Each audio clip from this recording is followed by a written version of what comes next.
What's up, y'all? Kyle Hamilton here. I want to give a quick shout out to Lucas, Connor, and Ryan in the Week Zero podcast. Running out of time, finally throws, and it is gone! Touchdown, Jairo Roberts!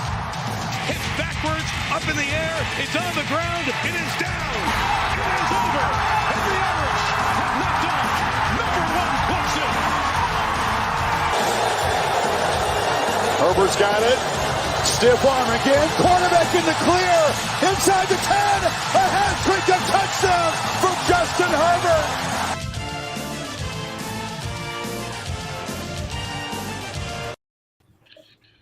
What is up, ladies and gentlemen? Welcome to the Week Zero podcast, coming to you live from the apartment in Beckley, West Virginia. I am your host, Connor. BT's offense is going to look like 2019 LSU Doherty because UNC's defense sucks, as Ryan heel stomp Fravel can speak to from last week's game. Wasn't VT's offense actually better than Notre Dame's before last week or something? Like 2 spots ahead. So you guys, Oh, exactly. Notre Dame had over 500 yards of total offense. VT should have 600. Yeah, but our defense is probably not as good as maybe yours. So I fully expect this to be either a shootout or the offense absolutely craps the bed.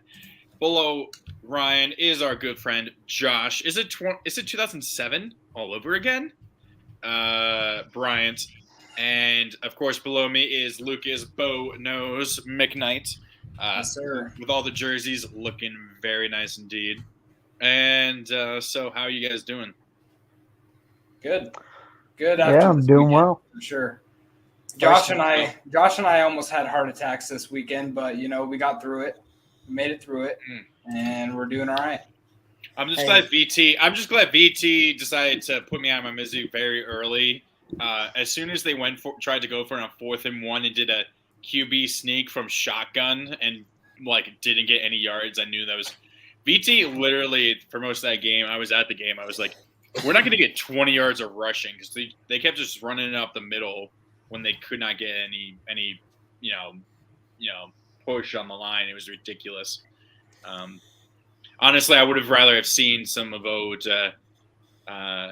Bright Cornelson's patented jet sweeps that all VT fans hated, because at least we might have gotten some actual positive yardage with those plays. But yeah, so hey, you know what? I'm also glad me and Lucas can finally say both of our new head coaches have finally got on their first winning streaks. Lucas is 3 right now.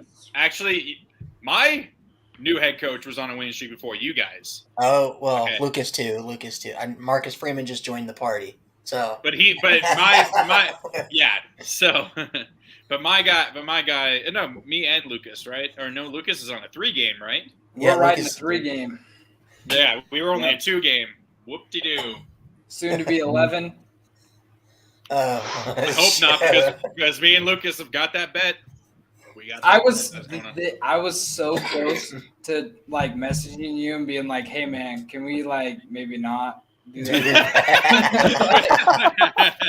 No, you would have. Yeah, you're sending that literally as soon as the clock hits 0. You're like, "Hey man, it's weren't they down 14 at one point, late in the 4th?" I was worried. We were down 12 points with 2:45 left in the game, and then scored 22 unanswered to win. So that's a Browns level of collapse if I've ever seen one. Jeez. Falconing. No, I mean, but you would have. You probably were about. You had that text ready, didn't you? When it was about to hit that morning. I mean, we just couldn't stop him, and I have to say, Cameron Ward, back for Washington State, he is going to be so good. He's a young kid too. He's going to be so. He was ranked as the number 1 quarterback transfer last year. So from Incarnate Ward, right? Yep. He broke multiple FCS records. So I think a lot of bigger programs as well were even after him or considering him. Not like Alabama or Ohio State or anything, but teams that were maybe slightly more historically better as a football program than Washington State. But I know VT was on him. I remember hearing that. And if we want to go in on Cameron Ward, it was crazy hearing everything about him on the broadcast, like how he started 4 years of high school football and didn't throw one pass at quarterback for 4 years. And then when he got to college, he started passing the ball. Yeah, that's what they were saying on the broadcast. I was like, that's the craziest thing I've ever heard. And then now he's throwing 400 yards in FBS games. It's absolutely nuts. So, yeah. Okay. Well, I guess we already kind of talked about best thing. Let's get into it. We're going to talk about the best and worst thing that we saw. I have nothing prepared for this. Worst thing, I'll just start right away, was VT's run offense. Dear freaking God. They had 35 total yards of rushing in the game. And a good chunk of that, maybe at least 12 of that, came on a scramble by Grant Wells when the pocket collapsed sometime in the game. I can't remember when exactly because I don't want to remember that game. So it was absolutely abysmal, and it really bothered me, especially seeing Khalil Herbert, our do-it-all running back from 2020, killing it for the Bears in the NFL this past weekend. So, it's tough to watch. Best thing, I have no idea.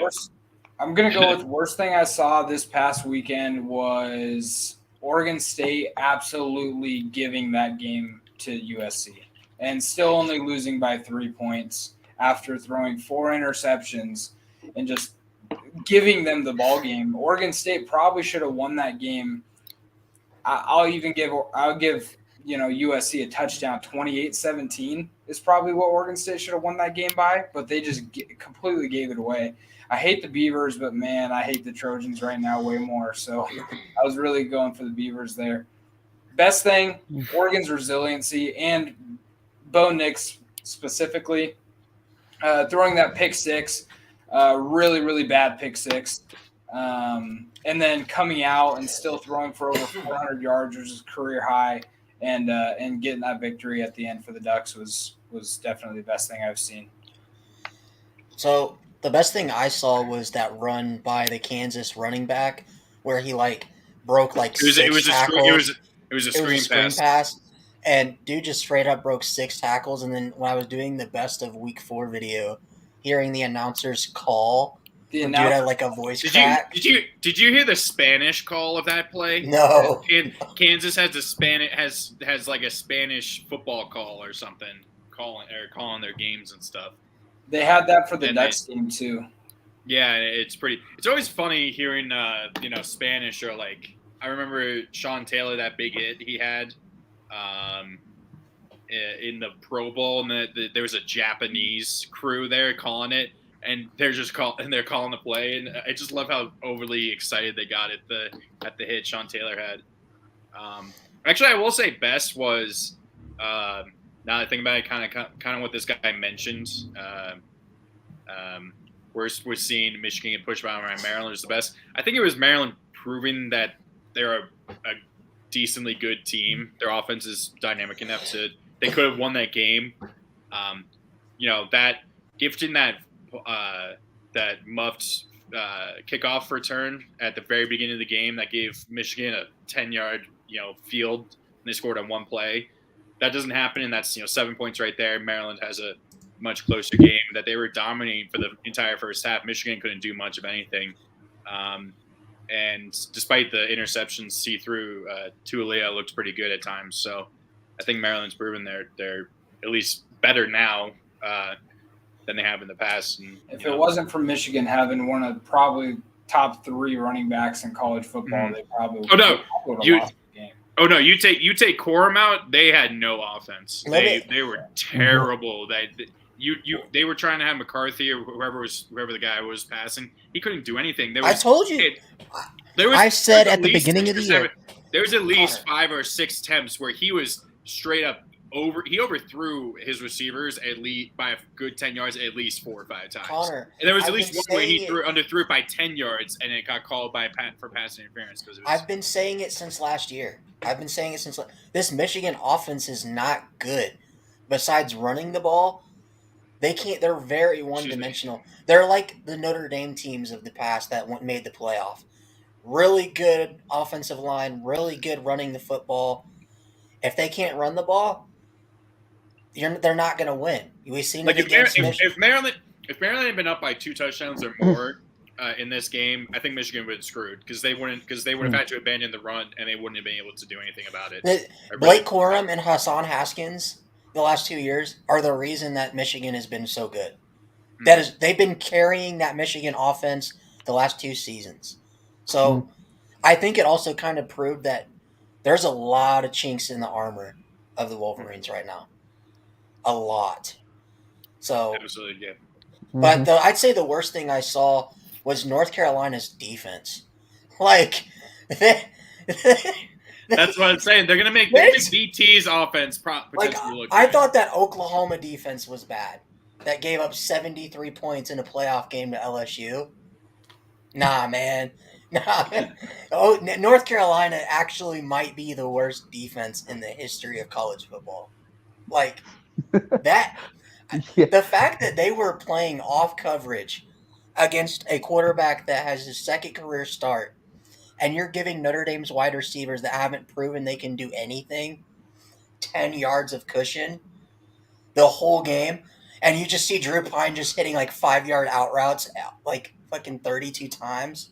It's like, come on, man. Like, you're asking for Notre Dame to just win that game. So, but Josh, go ahead. Okay. Whew. 12 minutes in. First sentence. Gotta love it. Yeah, no, that's the patented week 0 right there. Just wasting a lot of time talking too much. Excellent. I love it. You guys know I love it. Not really sure I got that much of a best thing, but I definitely have a worst thing. The entire Missouri-Auburn game. The entire. I mean, you're talking about Auburn, a team who's trying to get their coach fired. Right. All right. I mean, I saw it was like 14-0 Missouri. It's like, oh, Auburn sucks, and then and then Missouri doesn't know how to score a point in the second half. And then they fumble on a game-winning, on like a potentially game-winning touchdown. Yeah, they fumble it into the end zone. And it's recovered by Auburn. I'm just like, dear God, I can't believe. Oh yeah. Oh yeah. Yeah, and that was just part of it. I mean, just it was. I feel bad for the people who had to watch that. It was I put myself through that overtime session or overtime period. Let's just put it that way. You know, I don't think there was any other games really playing at that point because that was like the end of the noon time. Can we also talk about the fact that, well, we'll get into it more, but how Missouri technically should have won that game 2 times, and then they didn't know how to win. Hey, you know what? Lucas knows what it's like to lose by an inch. Technically, it's 1 yard, but either way. All right, let's go ahead and get into the AP poll. I'll go ahead and pull it up. I don't think I've actually seen what the AP poll is now that I haven't seen it since it came out. So it'll be interesting to see. Mm-hmm.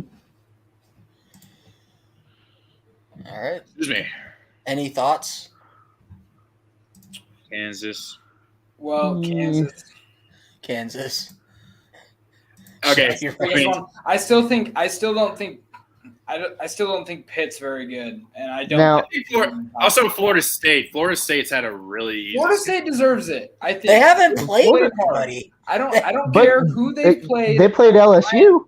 Ryan beat LSU. LSU hasn't played anybody. Ryan continuously says they haven't played anybody. I don't care who they've played. They're 4-0. LSU just whooped Mississippi State. I mean, they beat Louisville at Louisville, and then they destroyed Boston College, which honestly, hold on. Connor, Boston College made BT look competent on offense. They lost. BC's not very. Florida State struggled against a Louisville team that is barely 500 at this point.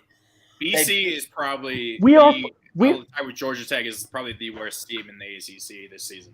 It's ridiculous. Florida State is only ranked because people want Florida State to be good again. So we acting like Kansas has played anybody? They have. Duke is better than anybody Florida State has played. No. You're saying Duke's better than LSU? They were undefeated. I don't think Duke's better, but I think Lucas is incredulous right now. I would say Duke is is decent, and I think Houston's, their average. Houston is good too. Houston kind of blew that. West Virginia. Kansas also beat West Virginia. Come on, man. West Virginia, their defense is bad. West Virginia has one of the best quarterbacks in college football right now. JT Daniels. You're just saying that because he's going to be in. He's going to be in the green and gold next year. That's the only reason why you're saying that. JT Daniels is my boy. Hey, come over to Notre Dame, man. Dude, I saw that game. Dude, I was at that game. JT, there was plenty of plays where JT did not look good, and he missed some throws. Really, VT just missed more throws, and that's kind of what caused led to the loss for them. So another thing I would say that I have an issue with, is the fact that North Carolina State moved up. I mean, I understand they're undefeated, and they had all these preseason expectations, but we've said it multiple times on this show, definite pretenders. Well, I mean, we'll get to find out this week. I mean, I think they should be 3-1 with a loss to East Carolina. Yeah, but you cannot. But I mean, at the same time, I guarantee you, we sometimes see this, or this is just something we believe, but we sometimes see this where the poll will put a team higher up in the poll to make a matchup against a higher ranked team look better. So they're playing at Clemson, so you want the 5 versus the 10, or do you rather have the 5 versus the 13 or 14 or wherever they were before? Also, it says a lot. Go ahead, Lucas. Well, I just don't think I put anybody below them above them. Penn State. I could say Penn State and Utah because I think Utah they have that lone loss to Florida, but Utah's really freaking good. Who has Ole Miss even actually played? Ole Miss should have lost it. Ole Miss hasn't played anyone. It's kind of weird where they came. Lost to Tulsa. It's also kind of weird. It's also kind of weird where Ole Miss came from because I don't remember them being that. I don't remember them being that good.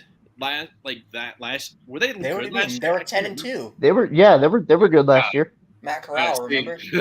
Oh yeah, Matt Corral. I forgot about that. Yeah. Another thing I would have an issue with is Kansas State just beat Oklahoma. I don't like that Oklahoma is still ranked ahead of Kansas State.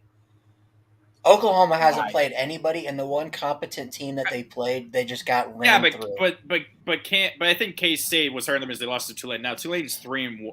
Yes, I understand that, but they're both 3-1. So I would move Oklahoma. No, didn't Tulane isn't Tulane 3-2 because they lost to Southern? Then where do you put Kansas State? I put Kansas State at. I would put Kansas State at 24 and Oklahoma at 25. If you're gonna have Kansas State on the end, huh? I'd move everybody up one. Yeah, I would just move everybody up one. So I just don't like the. I think the head-to-head has to matter. I mean, I think it has to. I do like Minnesota coming. Was Minnesota ranked before last week? No, it's just because they just completely dredged Michigan State through the mud. Well, yeah, that's the thing. Minnesota has such a good offense this year. I think they have the number one offense in college football right now. Now they are number one. Okay, because they are number one last year. So so it definitely makes sense. Florida State, I understand. Wake, I don't mind still being there. That was a very close game, obviously, with Clemson. Them, they were like what?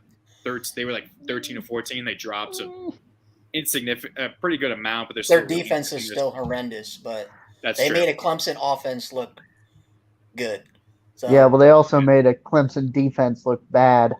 That's true. Well, Sam Hartman, is probably one of the better QB. Is probably the best QB in the ACC. We just is it no North Carolina schools don't play defense. So yeah. So is it more of Wake Forest is just really good on offense, or Clemson is not as good as we thought on defense? I think it's just Wake is so good on offense. I think we all agreed that coming in Clemson's calling card this year, at least based on how last year went, is their defense would be the calling card and their offense would be which struggled with DJ, how bad he looked at times last year, and now it's kind of the offense awoke, but now we have to see how he does against. I will say I don't know how NC State's going to do, especially because they have to go into Death Valley. But people talked about it during I can't remember who was calling the game, but they talked about it during the game. Clemson has a lot of inexperience at the DBs positions, and you've seen it. You've seen Wake, who has a lot of receivers that are 5th-year, 6th-year guys that weren't highly recruited. but are like 6'3", 6'4", and they were just manhandling Clemson's DBs all game long. There was one guy who was really doing well. I can't remember. A.T. Perry. Yeah. That dude is he's gonna be a first round pick. But that man, who was it, number 20 for Clemson, that corner? Oh my God, was he just getting burnt every single play? And I was kind of confused why Wake when it started. There you go, later in the game, oh, never mind. That's a flyout. I was kind of confused that Wake stopped throwing the deep ball. Like when it started getting later in the fourth, they're like, "Oh wait, what's?" Oh, We lost. Oh, he's back. No, I'm okay. Oh, and we lost Lucas. Lucas. What is going on? What just happened? But no, I think the stream's just weird. But no, man. So I was kind of upset because Wake. I'll be all real. Wake should have won that game, and Wake probably was gonna win that game. But the fact that they got scared of Clemson's offense in the fourth quarter, and they got the ball last, and you don't let Sam Hartman.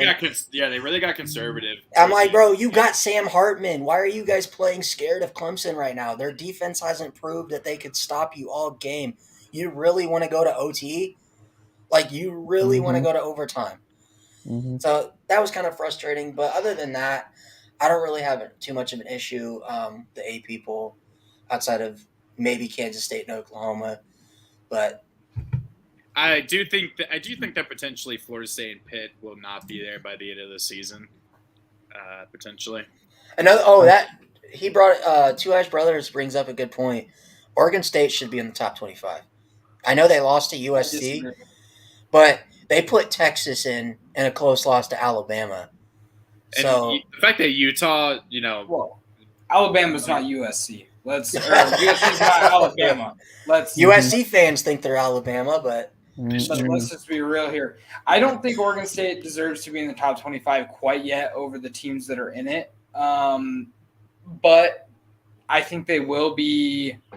Hopefully, they will be this next week. I think Volcanic, Georgia. This was, it wasn't like Alabama struggling versus Texas on the road. So obviously, it's a little different. I don't know what happened with that game. Obviously, I've seen 23 or whatever, but they still won by 17. They still won by double digits. So it's not like they. And that was one of those games where Georgia just probably sleepwalked and thought that Kent State wasn't going to do much. They wanted to see what would happen if they just ran their entire offense through Bowers. Brock Bowers. I mean, he had a 70. I mean, he started the first play was this 75-yard touchdown run. So. He's still not the best tight end in college football. That's criminal. No way. He's the best tight end. Dan Orlovsky said Michael Mayer is the most complete tight end and the best, most complete. The most complete is not the best, sir. Ryan. All right. Are both Mayer and Bauer, are they eligible for the draft this year? Both of them, yes. Okay, I will bet you right here, right now, that Bauer gets drafted. Mayer will go. Look at the projections. I don't think Bowers is a sophomore. No, is Bowers a sophomore? Yeah, he's a sophomore. I thought he was a junior, but no, he's a sophomore. Never mind. I think Mayer would probably go sooner. Just based on size and teams. Mayer also has he's a really good blocker too, which a lot of teams want in a tight end. They don't just want a guy that can go catch. I mean, I'm telling you right now, Bowers is a better tight end, but people are obsessed with Notre Dame, Iowa tight ends, so they're going. So you don't think Michael Mayer is good, is what you're saying? No, he's good. That's not what he's saying. He's just not. I just don't think he's better than. Did you not see what he just did this past week? No, because Brock Bowers claimed all against what the worst against the wet paper bag defense. Yeah, you just said they're the worst defense of all time. Dude, I almost am guaranteeing you that Nick Gallo, our tight end, VT's tight Michael Mayer is going to break the tight end receiving record at Notre Dame. What is that? 15? What's that? 600 yards? No, it's actually 1,600 receiving yards. Okay, that's great. But who's catching the ball at wideout? Nobody. Exactly. That's why. I mean, at least Georgia has good receivers. They got good wideouts, so it's not like Who even they is just their? have to lean I on don't even know. Dallas. I actually couldn't name any of their receivers. The I fact have that Michael Mayer is our leading receiver, and none of our wide receivers even come close, says a lot about Notre Dame's offense. But anyway, Heisman candidates after the first 4 weeks. Just give us kind of like your top 5. Okay. Kind of get quick with it. In no particular order, Jalen Daniels, quarterback for Kansas. Bryce Young, Alabama. C.J. Stroud, Ohio State.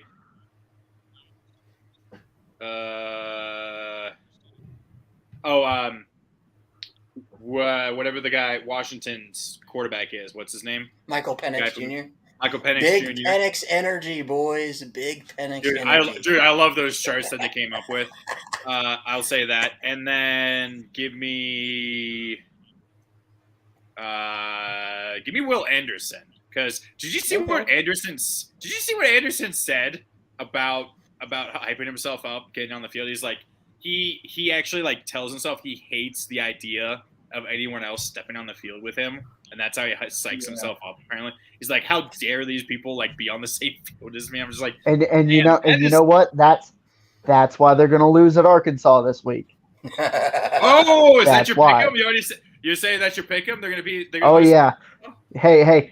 Arkansas lost last week. There's nothing more dangerous than a wounded hog. That's true. I'll give you that. I also think Will Anderson is extremely overrated. I do too. I'm on that Really? bandwagon. And I don't think he's overrated. I think he's He's like the best defensive end since sliced bread. That's what I haven't seen. I haven't seen that people are saying he's probably one of the best defensive prospects they've seen. If you watch him, he's darn near unblockable. It's more of a which side is he coming from? So who's better, over here. Kayvon Thibodeau or Will Anderson? Oh, from what I've seen, it's only been 4 games. But also Anderson's he's a linebacker. He's not just a pure. So was Kayvon. Kayvon was an outside linebacker. Yeah. Oh, really? Yeah, he was. He's a pure D end in the NFL. But he was lined up at outside linebacker, right? Sometimes. At Oregon, yeah. But it was dumb. It was because Mario Cristobal's a. Yeah, you know what Mario Cristobal is. But he's a middle line. He's listed as a middle linebacker, not an outside linebacker. So he's So that's the thing. He's doing all that, and then they're bringing him up and blitzing him or bringing him off the edge. So it's definitely a lot different. I don't know. I just Lucas, don't think he's all that great. All right, so my top 5 is actually in order from 5 to 1. Number 5, I have Hendon Hooker, as we were talking about earlier. I do have Hendon Hooker in my top 5. He's played incredible. Number 4, I have Bryce Young, mostly just because he won the Heisman last year, so you kind of have to have him in the mix. And he hasn't been playing bad, so you kind of have to have him in there. Number 3, I have Blake Corum, running back from Michigan. Number 2, I have Michael Penix Jr. And then number 1, pretty much the unanimous number 1 for the country, is C.J. Stroud. Okay. I'll go ahead and go next.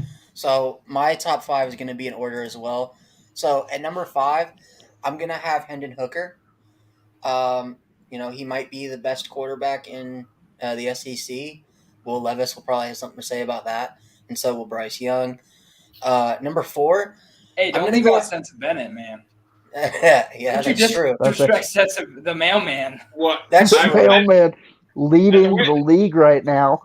So this is the thing. I fully expect for some reason Bennett to win it this year. Just for some reason, that was the funny thing going into the championship game. Is everyone's like, "Oh, Bennett's going to be a detriment," and then now he's looking incredible this year. Yeah, last year I'm sorry to cut you off, Ryan, but you're good. I feel like last year Georgia won the national championship despite Stetson Bennett. This year they might win it because of Stetson Bennett. Yeah, I feel that. I mean, he's only been playing college football for the past 10 years. And he did make some incredible throws in that championship game at the same time. You know what I mean? So I've been talking about Chase Brown since last season. Ryan knows this. Illinois was my team last year, and they sucked. But I was a big Chase Brown fan last year too. All right. Well, Anyways, number 4, I'm gonna go Jalen Daniels, the quarterback from Kansas. I want to put him higher, but I want to see them play like a ranked opponent in the Big 12 before we see anything. Like he's got another good test this week as Iowa State comes to town. And then number 3, this might be a shocker to you guys. I'm gonna go Muhammad Ibrahim, the running back from Minnesota. A lot of people forgot about him. He was destroying Ohio State last year in the opening game this season, and they got injured and was out for the rest of the season. They lost that game. You know who started in his place last year? Who? Bucky Irving, the running back for Oregon now. Nice. But of course, clearly he obviously transferred because Muhammad's clearly better than him. That's why he transferred out because he knew he wasn't going to get much run. Hey, who's ranked higher? All right. Minnesota would crush you guys with their offense. But Ibrahim right now might be the best running back in the Big Ten. Blake Corum is right there with him. I just want to see Blake Corum play, better at competition. I know Maryland's pretty good, but their defense isn't that good. And Minnesota just played Michigan State, who's known for their defense. And then number 2, I'm gonna have Sam Hartman. In a loss, 6 touchdown passes against the number 5 team in the country. I think that's a Heisman moment right there, even in a loss, because it wasn't his fault that they lost. And then number 1, CJ Stroud. I didn't have Bryce Young in here yet because I want to see Bryce Young play a competent team before I put him in the top 5, just because I've seen how he looked against Texas, and he looked completely flabbergasted, like he didn't know what the hell a defense was. So let me see Bryce Young play against Texas A&M or like in Arkansas, and then we can talk about him in the top 5. But for right now, that's my top 5. All right, guys, I do not have a top 5. All right, it's who's week your 4, number and you one? guys said CJ Stroud. everyone. My number 1, yeah, CJ Stroud. Okay, that's all. I think we can all agree that CJ Stroud right now it's CJ Stroud and everybody else. The only way that CJ Stroud loses this is if he ends up losing, or somebody has like a Lamar Jackson. Well, what if Jalen Daniels goes out and Kansas goes undefeated and wins the Big 12? Well, that's what I'm saying. He would have to have like a Lamar Jackson type season and he's already on pace to do so, I think, Jalen Daniels is. But that's pretty much what would have to happen, because I think CJ Stroud might very well maybe not break the passing touchdown record of Bailey Zappi, but I think he could beat Joe Burrow's 60 this year. I mean, what is he at now, CJ Stroud? Stats. All right. Well, Connor looks that up. We'll talk about these games really quick because we got to get to the pick'ems. But number 23. Stroud already has 16 touchdowns in what, 3-4 games? 4 games. 4 games. Yeah. But number 23 Texas A&M outlast the number 10 Razorbacks, a game that Arkansas basically handed in a gift basket. For who dives? Who tries to dive over the pile from 5 yards out? Let's be real. Who does that, man? I don't know. We now have a compliment to the double doink. We have the doink off the top of the upright. Goddamn. Oh, that man. too. Like, that's crazy. I have. I wouldn't put out last. I'd say survived. Gosh. Let me ask you guys this. That poor kicker for Arkansas. Who's more legit? Like, who do you guys buy more, Texas A&M or Arkansas right now? I think Arkansas. I would say Arkansas, but I think A&M is going to be a world breaker beater, I guess, this year. Like, they're going to hurt some hearts, I think, this season. But I still don't think they're I don't think they're a top 10 team like they were projected. Well, no, I don't think they are, but I also think that they're going to be one of those teams. They'll probably squeak out 8 wins this year. They're going to win. They're going to go 8-4. Some of those wins are going to be good wins. Some of those wins are going to be good wins, though. Like Miami, obviously, Herschel Walker would jump 5 yards out. Yeah.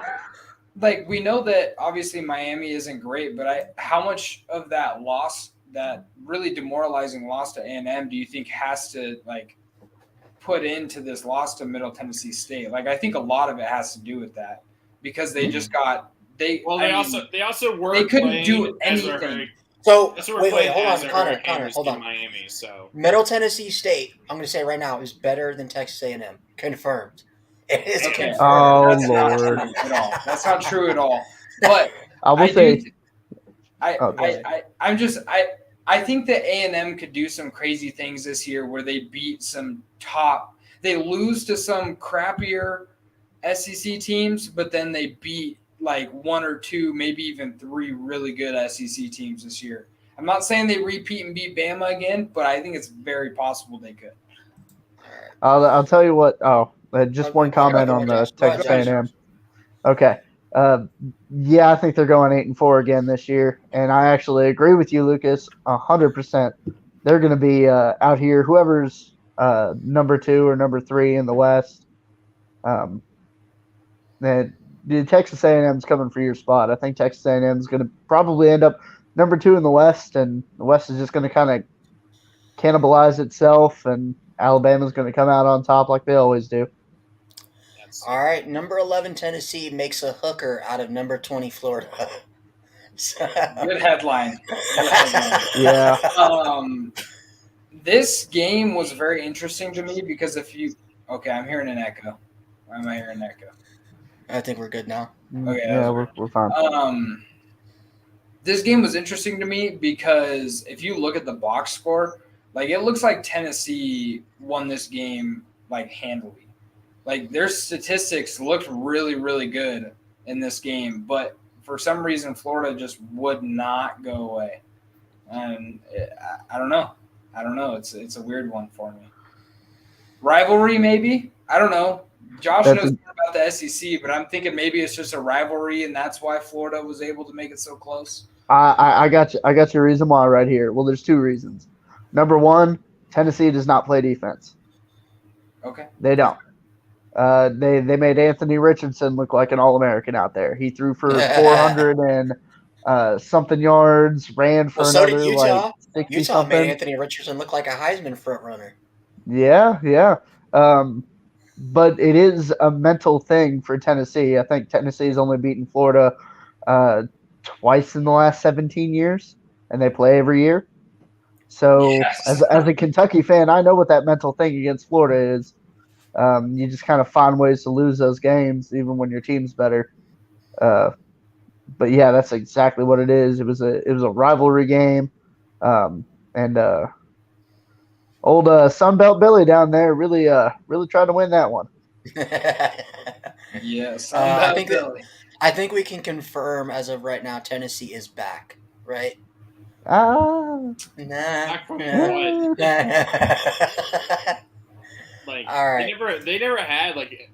I mean, sure they sucked for a while, but I don't remember them having any truly embarrassing losses like Texas did to. Like I don't remember Tennessee losing to Vanderbilt or something. Like Texas. Oh yeah. Oh, they did. I don't. Oh yeah, they've in the past like 10 years they're 5-5 against Vanderbilt. James Franklin probably, and when he was at Vandy, that's probably when. It's even after that. Okay. Whatever. Let's move on. Oh no, we were on the next one. Oh, Middle Tennessee. Okay. Yeah, so the Middle Tennessee Blue Raiders raid number 25 Miami. You'll get my thoughts on this because I have two. When we get to our later segments and stuff, because I have a bunch of things said about this. Yeah, I think the only thing to say I think is hilarious hearing the head coach from Middle Tennessee State on the radio say, what was it? They paid us paid us $1.5 million, and they only had 1.6 yards per carry. Is what he was saying on the radio. That's fantastic. That's pretty funny. That's a savage. That's a savage thing to say. And then also, what was it? There was a receiver, DJ England, like Chisholm. He had 2 catches for 169 yards. It was like a 98-yard and then like a 70-something yard, like 71 yards, and 2 touchdowns. So Miami's Well, not it just back, shows right? it just shows what Mario Cristobal ran teams do, and it sucks because I, thought he was the truth for Oregon, but you see it every single year. He's the most stubborn. I don't know if the most stubborn, but he's a very, very stubborn head coach. Where he was running press man that entire game, didn't make one adjustment. The entire game they ran press man. The fact that, but They got Lucas, beat. the They fact got that beat. Miami, who has all these 5-star, 4-star kids, is getting ran at home by a bunch of guys that weren't even probably 3 stars, and they're getting beat deep. That says a lot. That's not just Hey, the talent. That's you can't coaching.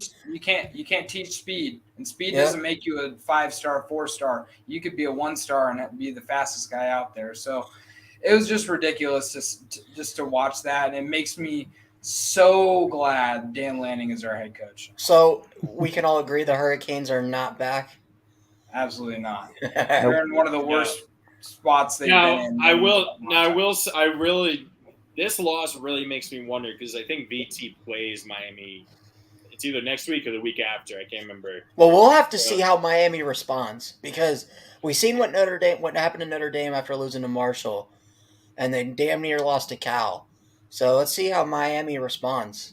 I mean, after having all those expectations. Who is Miami playing this week? Are they off? I'm actually not. I think I have a bye week actually, so they get a bye week to dwell on it. Certainly not back. All right. Certainly not Next back, up, another no. team that we were hearing was back after the Alabama performance, and we had to listen to this. Okay, so real quick, Not this time. You're wrong.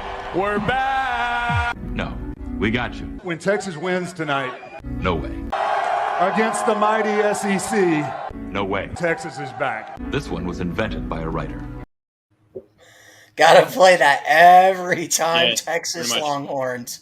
so Miami is off, and guess who they get to play in? They get to play UNC in 2 weeks. Oh, God. That defense is going to make them look good, and then the week after they play at Virginia Tech. All right. So, any thoughts on the Texas game? Were we wrong after the performance against Bama? Oh, you Well, just added this Texas random. is- You just added this. Yeah, I did. Yeah. Texas just really gave this game away. And I will say this right now. They don't lose this game. They don't have a close game the week before, and they beat Alabama if Quinn Ewers is still their starting quarterback. I'm telling you that right now. Very fair I honestly assessment. agree with that. So that's all I have to say. And they gave this game away to Texas Tech, too. They were winning Mainly this game Bijan handily. Robinson. Bijan Robinson gave this game away with the fumble. Hold on, Yeah, fumble. But that's not just his fault. I mean, Hudson Card is not good, and the defense is playing very, very bad, and it's just they gave the game away. And I thought it was hilarious hearing on the broadcast that Texas Tech fans call it a rivalry, but Texas fans just say it's another game, and then they end up. So I think it's pretty hilarious to me. Can we? So is Texas back? I don't Not know. yet. Are they going to lose to Kansas again this year? I've been I saying think they're no. not back until I they know beat it. Kansas.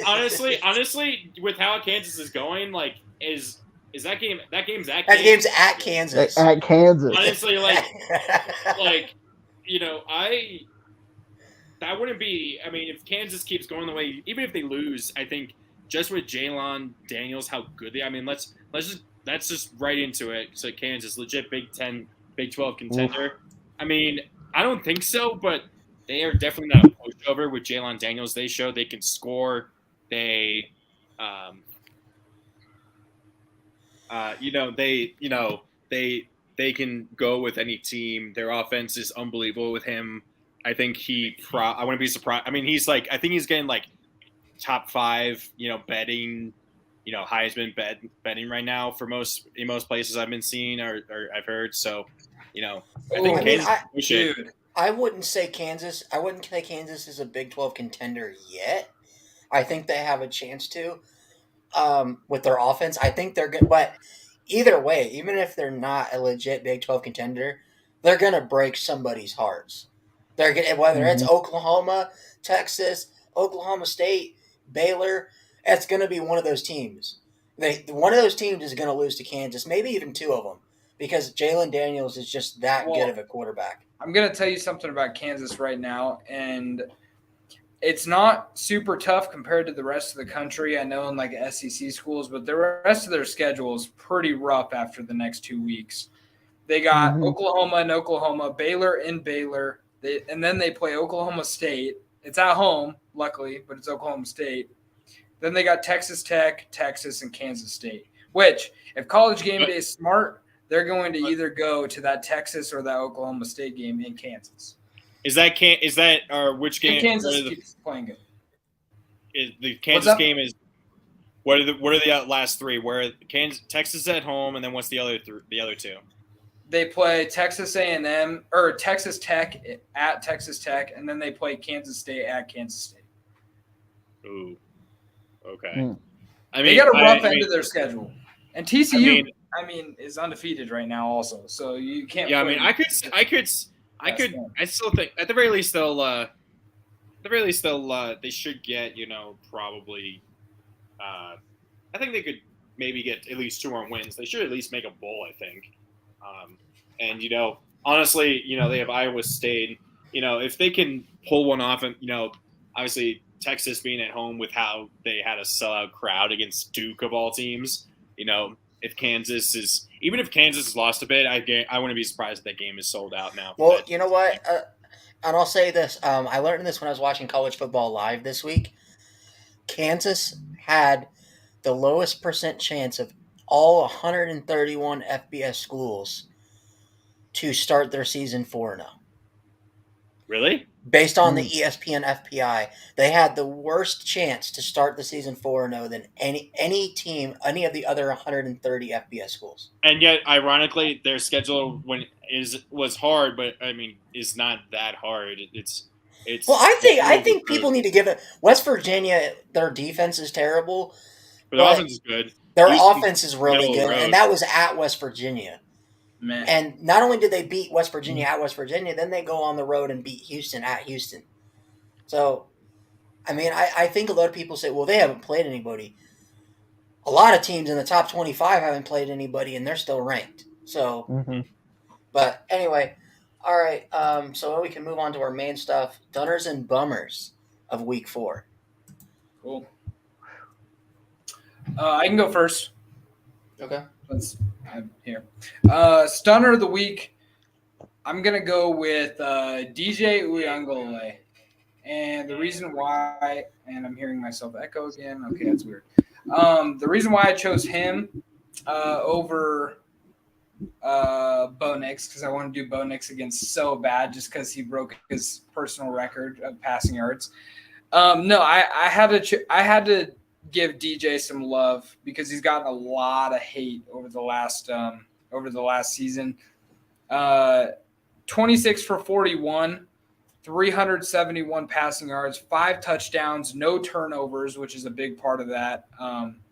14 carries for 54 yards, was using his legs, and then obviously they got the win over Wake Forest in double overtime. A lot of credit to DJU for this game, which I think he's going to end up being an Oregon Duck next year, but that's just my thoughts on him. He's going to transfer out of Clemson? Yeah. Why? Because I think Klubnik's going to end up beating him out, and then I think Mateo is going to end up committing to Oregon, so I think DJ is going to end up going there too after Bo Nix. Hey, you know what? DJ can come on along to Notre Dame, the team that made him look like a Heisman candidate. No, he'll go to. If anything, he'll go to for some damn reason. But okay, and who's your bummer? Bummer of the week: Peyton Thorne, quarterback for Michigan State. Whoever put this team in the top 25, you should be fired. Especially, let alone the top 15. You should be fired. They were sniffing the top 10, Lucas. They were at 11. They were sniffing the top 10. Absolutely ridiculous. 17 for 24, 132 yards. He had 2 interceptions. He has 7 touchdowns, 6 interceptions on the season. 2-2. Got absolutely ran over by Minnesota. Had no offense whatsoever. And Peyton Thorne actually wasn't bad last year. So, yeah. That's my bummer of the week, old Peyton Thorne. I was gonna go Mel Tucker, but once again, he got paid to lose. So you can't. It's not. It's not Mel Tucker. It's Lil Lucker. There we go. But anyway, I'll go ahead and go next. So my stunner is going to be Jaden Ott. He's a true freshman running back for Cal. Yeah, I definitely agree with that. But so they played Arizona this week, and not only did they beat Arizona, it wasn't close. Jaden Ott actually won Pac-12 Freshman of the Week. This kid had 19 rushes for almost 300 yards, averaged 14.4 yards per carry, and 3 touchdowns with a long of 73 yards. This kid, I watched his highlights because I put some of them in the best of week 4. He's the real deal. He's legit. He's like he runs in slow motion, but he's fast. It takes a lot to bring him down. It's weird because he's not that big of a kid, but like he kind of reminds me of like Travis Dye, kind of like the running style where it seems like he's running in slow motion, but he's faster than he actually is. And he takes guys with him. But yeah, so I think that's going to be my surprise or my stunner. For bummer, I gotta have Nathaniel Pete, the running back for Mizzou, man. I mean, I feel so bad for that kid. I feel so bad. Oh, he was the one who fumbled. Yeah, I mean, this kid, he had a great game. He was literally all of Missouri's offense. Just to lose like that. I believe he fumbled like right at the 6-inch line. And it's like, you were this close. This close. You just had to switch hands, right? You just had to. I felt so bad when that happened, man. It's like, how do you recover from that? But anyway, those are my stunners and bummers. Josh? Go ahead, Connor. No. Y'all can skip me for this. Oh, you don't have anything? No, I don't have anything. Sorry, guys. Okay. Yeah, those fiery, disgusting Spartans.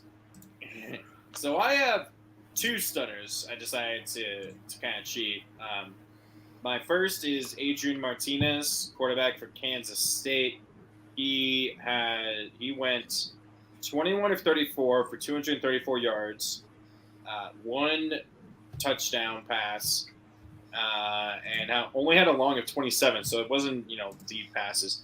But he had 21 rushes for 148 yards and 4 touchdowns with a long of 55. So 5 total touchdowns as Kansas State came in and continued to surprisingly get wins over Oklahoma, which they've kind of done historically when you look at it. And good thing for Oklahoma that Oklahoma got their loss out of the way now, instead of struggling, against a bad team and barely winning, they just outright lost this game. And then my second one is Middle Tennessee's quarterback, Chase Cunningham. These numbers are kind of ridiculous, and this kind of just shows how bad Miami's defense was. He was 16 of 25, which is only a completion percentage of 64%.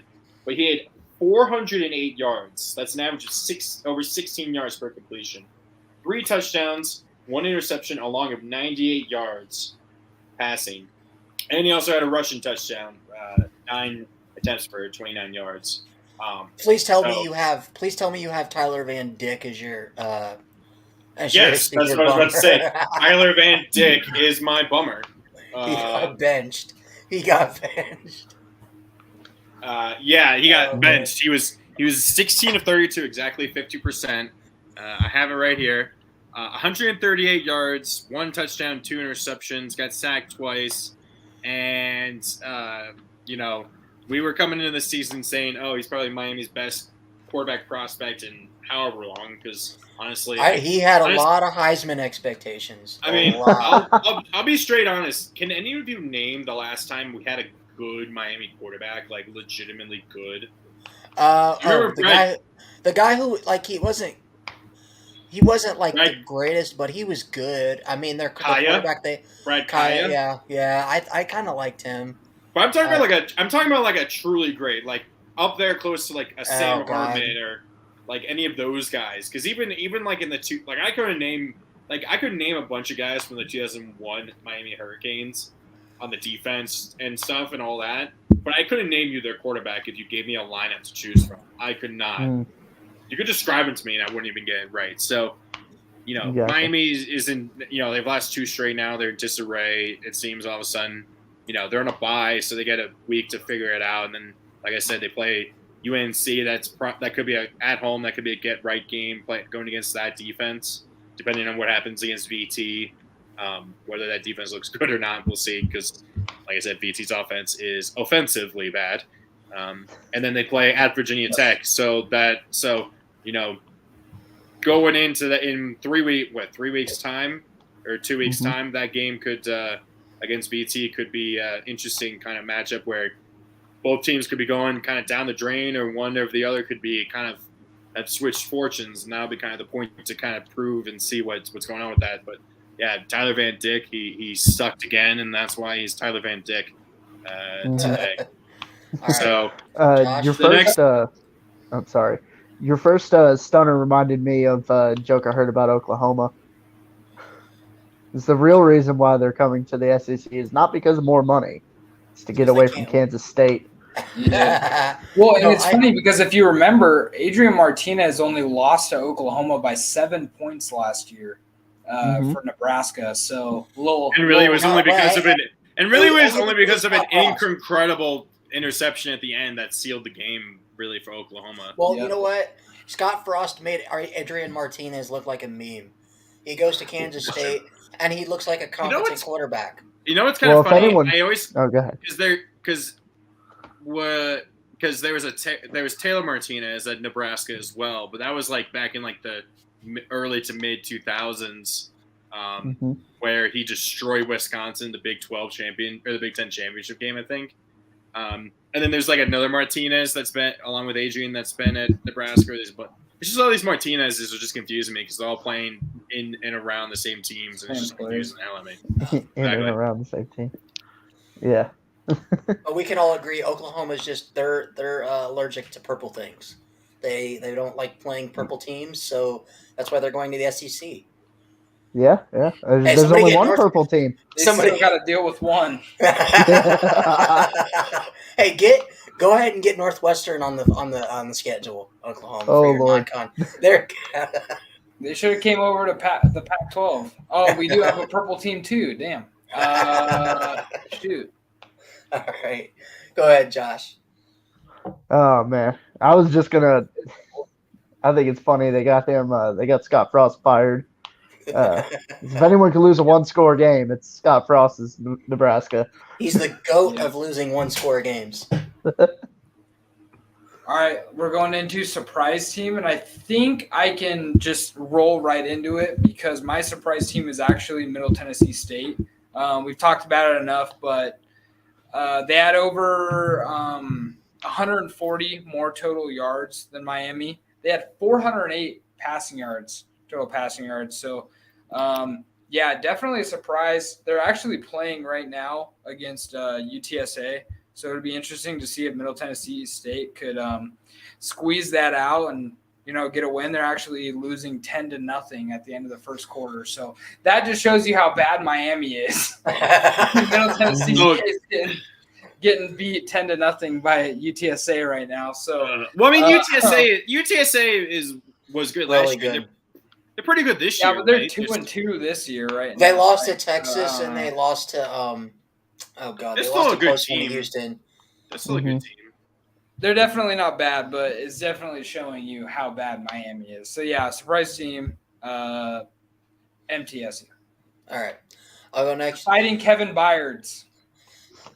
All right, so my next team is going to be the Fighting John Wolfords, Wake Forest. That's my surprise team of the week. Even in a loss, to me, they looked like offensively. I'll say that offensively, they looked like a top 10 team in the country. Sam Hartman is just unbelievable. if that dude is not a first round or second round draft pick at quarterback, what the hell are you doing, NFL? Ryan, stand up.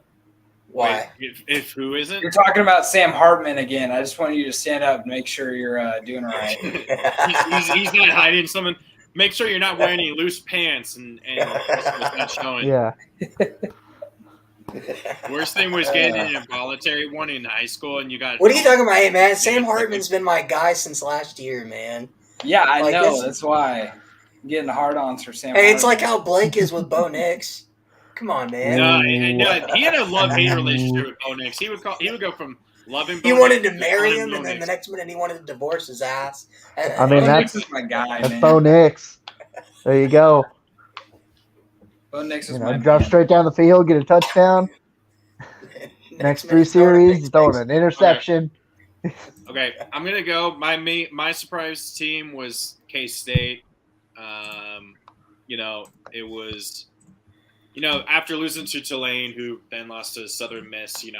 I wasn't sure how they responded. I wasn't expecting Oklahoma to run away with it, but I wasn't expecting a K-State win, honestly. So, to look that good against Oklahoma is impressive. But, now, they get a good test. I can't remember who they're playing this week. Who are they playing? Who, Kansas State? Are they in our pick'ems, Ryan? Who? Kansas State? They're Yeah, playing are. Texas Tech. Yep. Yeah, I could see a letdown if they're playing them, even if they're playing them at home. That's always It's in Manhattan, Kansas. I can still see a letdown Yeah. because that's just the type of thing that happens. Same thing that happened with Texas. They're coming off, they nearly lost to UTSA after barely losing to Alabama. So it was an emotional game. They're coming off the high and now they're going to struggle. So I totally would be. I'm not. That's just a common thing in college football. You're going to see that off games like that. So, but kudos to K-State. Deuce Vaughn is unbelievable. He's fantastic. Adrian Martinez, definitely more of a true running quarterback than a passing QB. But we'll see how they do this week. All right, Josh.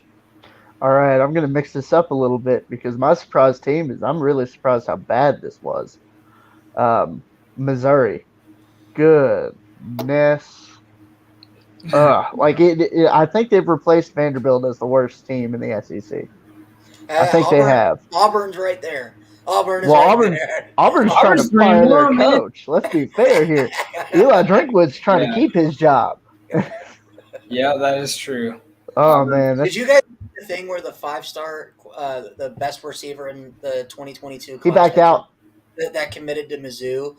He deleted all of his stuff from Mizzou after the game because he didn't get any targets in the game, and he played like 90% of the snaps, didn't get one single target.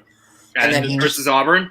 Yeah, and then he deleted everything out of his bio about Missouri and put, quote, patiently waiting with the annoyed face. So yeah, that's tough. Yeah, that's pretty bad. So and they're not LSU, so they can't just turn it around like when Keyshawn Boutte did that. When he did the same thing. They can't just turn around, which I will say about LSU,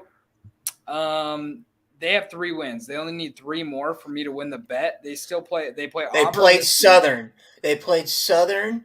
They played Mississippi State, and then they played some other terrible team. New Mexico. So, yeah. Yep. But they have Auburn this week. That could be a win. So that's a win. They play UAB later in the season. That's also a win. And then they play their other teams. Bama. They play Florida. That could be a win. That might be a win. If Florida gives up before the LSU game, that might be a win. It is. It is. And, so here's LSU's remaining schedule: at Auburn. That could be a loss, to be honest. Because it's a night game at Auburn. Ooh, it's a dub. They get a night game. Yeah, it is. No, it's a night game. It's the 7 p.m. game. Oh, yeah. It's 4 o'clock for me. I guess it's not. That makes sense. They get Tennessee at home. Ooh. They get LSU then plays at Florida. They get Ole Miss at home.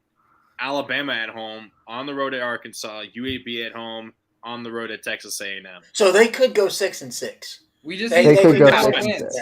But remember, the bet is Yeah. just them going bold, just being bold. They just have to be 6-6. I'm still saying 5-7. 5 I and just 7. need 3 more wins, man. That's all I need. Yeah. I Hey didn't guys, have faith. I'm sorry I didn't have faith in good old Southern and New Mexico to go in there and beat LSU, man. Yeah. Mhm.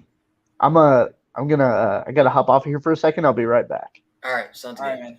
All right, well, we wait for Josh to get back. Meme teams of the week.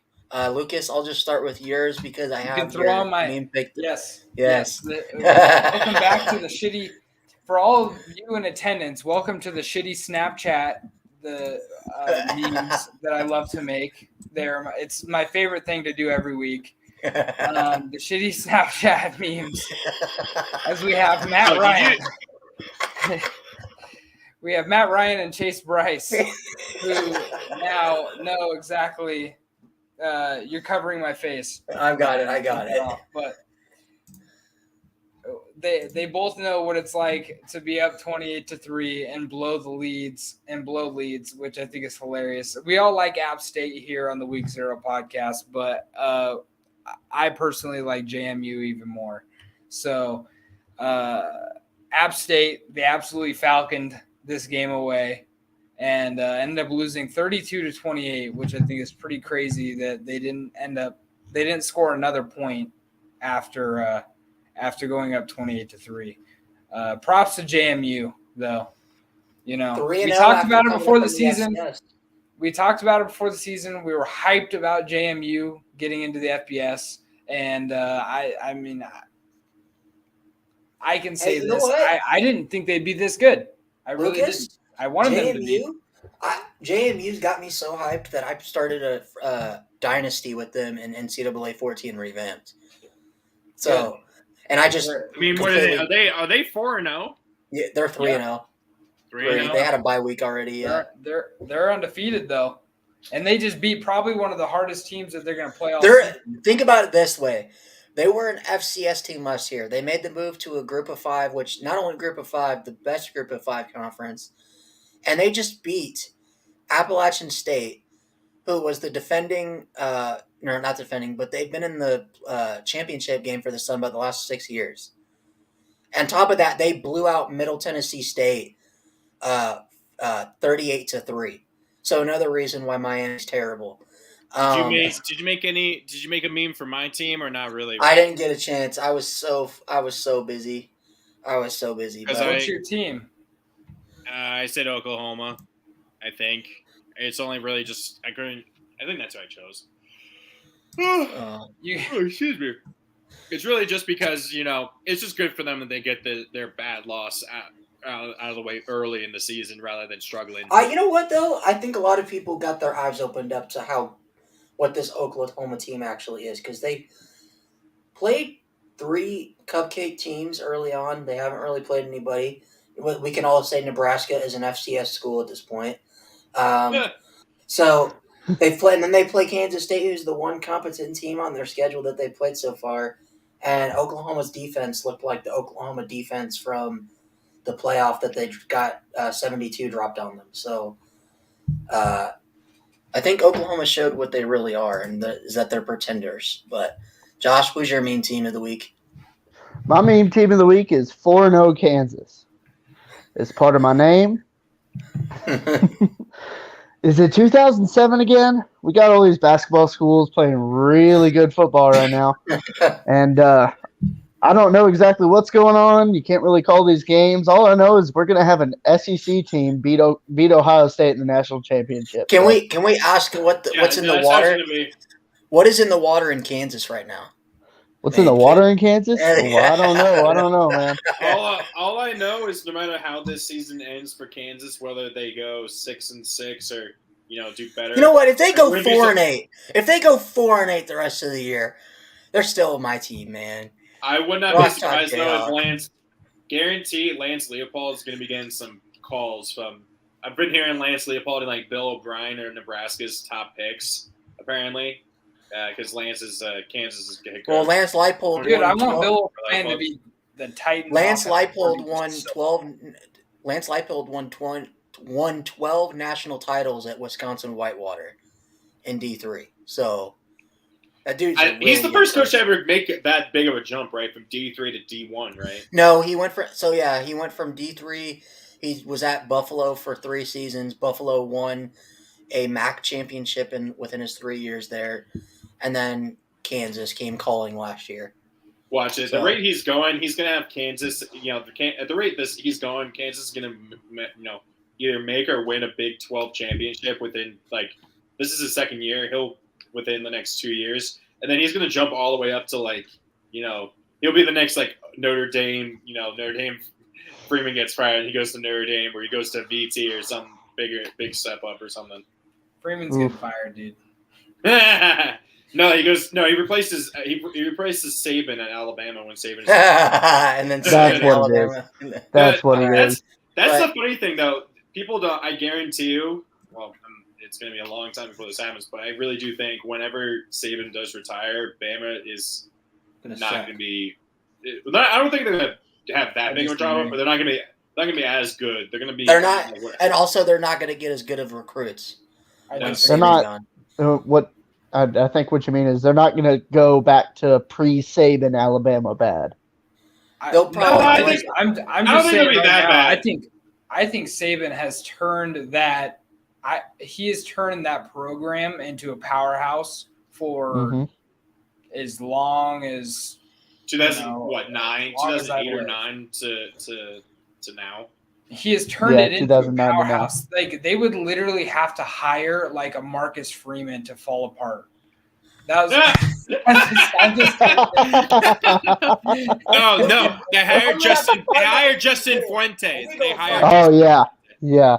They would have to hire somebody really, really bad to make that team, fall apart. Hey, why don't they hire the Presbyterian old head coach? It's just Lane Kiffin. Oh my God! Right?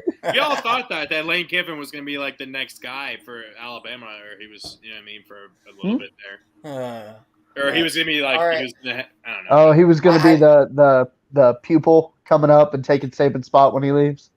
Potentially. I mean, I wasn't totally okay. So I wouldn't sold on I it. need to do my meme team. Really Ryan needs to do his meme. meme I'm team. just going to go really quick. Meme teams, Texas and Miami. Both teams that said they were back, they're not back yet. So there you go. Hold the horses. Anyway, not back. Pick'ems. So I'm going to put up the updated standings right now. Guess who was in first place? Connor. Where I 87. 87. Because I missed 6 games and I was just give me an L for those. Pretty much. That's the difference. Oh, that's what happened? Really? That's what happens. Yeah, I sent Ryan my picks, but I didn't scroll all the way up, so I didn't see 6 or was it 8? I think it was 8 games. It was 8 games. And I just said, just give me an L for all those. I mean, because it was 12:30 on Saturday. No, it was 2:30 on Saturday when I saw that, and I was like, well, I can't say it now because some of those games are going. I mean, so what was it last week? Do you have it? What it was, Ryan? Before this week, I have it on my phone. So before I messed up. I think you were I had a really bad week. So before that, it was Josh was ahead 69. Connor had 68. I had 64, and Lucas had 66. Did we all take UNLV? I got 19. I took UNLV. I think I took UNLV. I don't remember them being our pick'ems last week, though. But okay, it was the Friday games today. Yeah. No. UNLV wasn't on the Friday game. No. That's the Friday game. Oh no, it was. Yeah, it was. Okay, is that the Friday game? Is that the Friday games for tonight or for tomorrow? Yep. Tonight, New Mexico and UNLV, and then Washington and UCLA. We all took Washington, right? Oh, Sippy took UCLA and Sippy took New Mexico. Yeah. But we all took UNLV and Washington. Okay, so nothing can change after tonight. No. Okay. No. That's just what I was. I couldn't remember. But okay, let's get into it. Oh, go ahead. I mean, I think I'm already I think before the bowl games, I was I had about 160 correct pick'ems last year. So we also were doing a lot more games than last year compared to what we were doing last year. Yeah. Last year we were doing maybe 20. Now we're doing 25 to 30, it seems. So I had like 160 before the bowl games, and of course that's like a 40 picks right there, I think. Or And something. then I aced the bowl. I didn't ace the bowl games, but I did No, a 'cause I lot did- better. No, I know, but I only won by like 2 or 3, but I still won because Josh you were was- just, I'm the telling gap you was- right the now. gap- No. I won the the gap bowl was games. so big. Josh No, won the I'm bowl saying game. that, but you Yeah. won the bowl games, but I won the overall pick 'em. Yeah. Oh yeah, because I wasn't in the overall pickings last year. I don't think. No, it was No, just. It was just. But we were Yeah. included. But among the 4 of us, at least when it was, You know what? I'm just happy. I was in last place last year, so I'm sitting pretty well. So He's just happy he's not I'm last. telling you right now, I'm not losing a game this week. I'm telling you right now. I feel All so right. confident with my picks. And neither am I. All right, We're- Illinois 3-1. The 3-1 Fighting Illini at the Fighting Graham Mertz. Wisconsin is a 7-point favorite. Who's Give going me first? Illinois. I'll just All go. right, Connor, Illinois. I'm also taking Illinois. So actually, I'll host, so that way we can just do what we were doing. Lucas go first, and we just do counterclockwise. So Josh, Okay. right? Okay. Yeah, I'll go first. Okay, so Illinois. We already said it. All right, Josh. Okay. Give me Wisconsin. Ooh, you're going Scotty. All right, Mhm. give me the Fighting Illini. Yes, sir. The Fighting Chase Browns are going to run all over this Wisconsin oh, defense. oh. And also, Graham Mertz is still the worst quarterback in college football. So, No, the Iowa quarterback is worse than him. Petrus. Yeah, Petrus is Petrus is. Putrid. Petrus is piss shit. Is what he is. No, putrid Petrus. All right, There we go. let's go. Come Okay. on. Yeah. We all Okay, picked Navy, Illinois Air Force. except for Navy- Josh. Okay, cool. Yeah, we're all taking that. Okay, Navy and Air Force. Air Force is a 2-touchdown favorite. Yeah, it's Navy has pretty not easy. been. Navy is kind of fallen apart the past since before. Air last Force is year. good even with the sanctions. I hope it doesn't hurt them too much. What did Like, they even do? Because I've seen that and I was like, how did Air Force get It's in probably trouble the for same. It's recruiting probably the violations? same thing that it's probably the same thing that LSU did, where it was like during the COVID year they like talked to recruits when they weren't supposed But to. they didn't get a bowl ban, did they? Yeah, they I did. think Yep, so. they're in a probation. Both Air Force and LSU LSU. are bowl Wait, Mm. so can Lucas win if LSU has a bowl ban? banned. We said We talked about it. 6 wins. We said 6 Bowl wins. eligible. Bowl eligible. I said bowl ban. Bowl eligible. eligible doesn't mean they have to go No, to we a had bowl. We had said bowl eligible, so 6 wins. Oh Okay, man, I was gonna now say that that was they- a loophole right there. No. Nope. I ain't losing Because to the same. if that was because if we were going to do that, the bet was just going to be ended pretty much at that point. If you were going to use that as a loophole there. Oh, I'm Okay, joking. Josh, go. Okay. Give me the Flyboys. The Fly Boys. All right. I'll take Give it. me the real Falcons. Okay. Well, I would love for Navy to do well, of course, because I grew up seeing them. I'll take Air Force, but the Blue Angels are definitely better than the Thunderbirds, so I'll take that. Hey, Michigan State at Maryland. I honestly can't remember the last time Maryland was favored in a Big Ten game that wasn't against Rutgers. So Rutgers is by 7.5, which is a pretty significant. It's not significant, but it's a decent, gap is surprising. So Josh, while Lucas, What the hell is up with the state, man? Every time I get that damn T on like a S2. S2. S2. No. Michigan State is Michigan State. There you go. Give me the Terrapins on this one. give me the Terps. Hopefully Tolia is healthy and I The think- lesser of the Tagovailoas. No, Well, he should be healthy. Hey, you know what? healthy. He Real was quick, fine. I just want to say, look at the camera. NFL, shame on you. Dolphins, shame on you. If Tua never wants to play in the NFL ever again, I don't blame him. Yeah. Somebody needs that to be was- fired for that. Okay. That was bad. Yeah. So give me Maryland. Their offense is just too dynamic, and Michigan State just can't really. Michigan State can't match them really. All right, if Lucas isn't back by the time we get done, he's not getting a point. Stop! Don't. You guys were gonna do that to me that one time when I. Oh yeah, got well lagged out. that was yeah, but we're not gonna actually do that. Lucas. He disappeared. Let's just move on, and then we'll go Yep. go All back. right. Iowa State at Kansas. Iowa State is actually a 3-point favorite on the road, which means they'd be like a 6-point favorite if this was at home. Looks like. No, 6 point neutral, 9 point at home. No, right. No, you're right. Yeah. That should be pretty significant 9-point. Oh yeah. You know what? Give me the Jayhawks. Let's go. Let's ride this. Let's ride this Let's boat. ride this train. Rock man. chalk. Rock chalk. Rock chalk. I'm not gonna do that. Jayhawk, I'm a baby. Kentucky fan, but Oh, Hey. because didn't they beat you in like a championship game or Final Four, or is it just no. because The last time we played Kansas, we won. We beat them in a national championship game. I think. Is it just because they're a big go. blue blood that's Oh, he got it. Let's go. All right, Bonus. Lucas. Michigan State or Maryland? Maryland. All right. Okay, Iowa clean State, sweep of Kansas. Maryland. That's the first time I think Maryland's clean swept this season. Which means we're all gonna I'm get taking, it wrong. yeah, I'm taking Jayhawks. All right. I'm going Woo. Jayhawks as well. Rock chalk Jayhawk, baby. Taking the Jayhawks as well. Damn. We're on the train, man. Oh We are man. totally on the train. South Alabama at Louisiana. South Alabama is an 8.5-point favorite. Wow. Louisiana just lost to Louisiana Monroe. Oh, okay. That's Oh, why. and that's the ironic thing. We're letting you know that right now, Louisiana Monroe is in a one-ticket game, which means they're in the worst Bad. game. They got their Ooh. first win against Louisiana, so that says Yeah, something. I didn't know that it was that bad. Damn. I'll Lucas? probably end up losing this game because I didn't look at the records or anything, but I'm taking Louisiana. All right. I'll take the fourth best team in Alabama. The fourth. Well, I don't know. They Wait, might wait. be the third. They might be better than Auburn. Above Wait, Alabama. Wait, there's Alabama. What? North Alabama. Alabama A&M. Alabama A&M. There's Auburn. UAB. It's Alabama, UAB, Auburn, South Alabama. That's probably how it would go. And Alabama A&M. Alabama Yeah. A&M is a good. Oh, and wait, Central, was it North Alabama? Something like that? It's like Yeah, we had that one. Yeah. All right. So Okay. you're going okay. with South Alabama? All right. Yeah. I actually, I played high school ball with South Alabama's. They're actually the best kicker in school history, career points wise. He was our starting kicker in high school. So give me the Jaguars. Where the hell South did you go to Alabama. high school that you knew all these players? Where'd you what?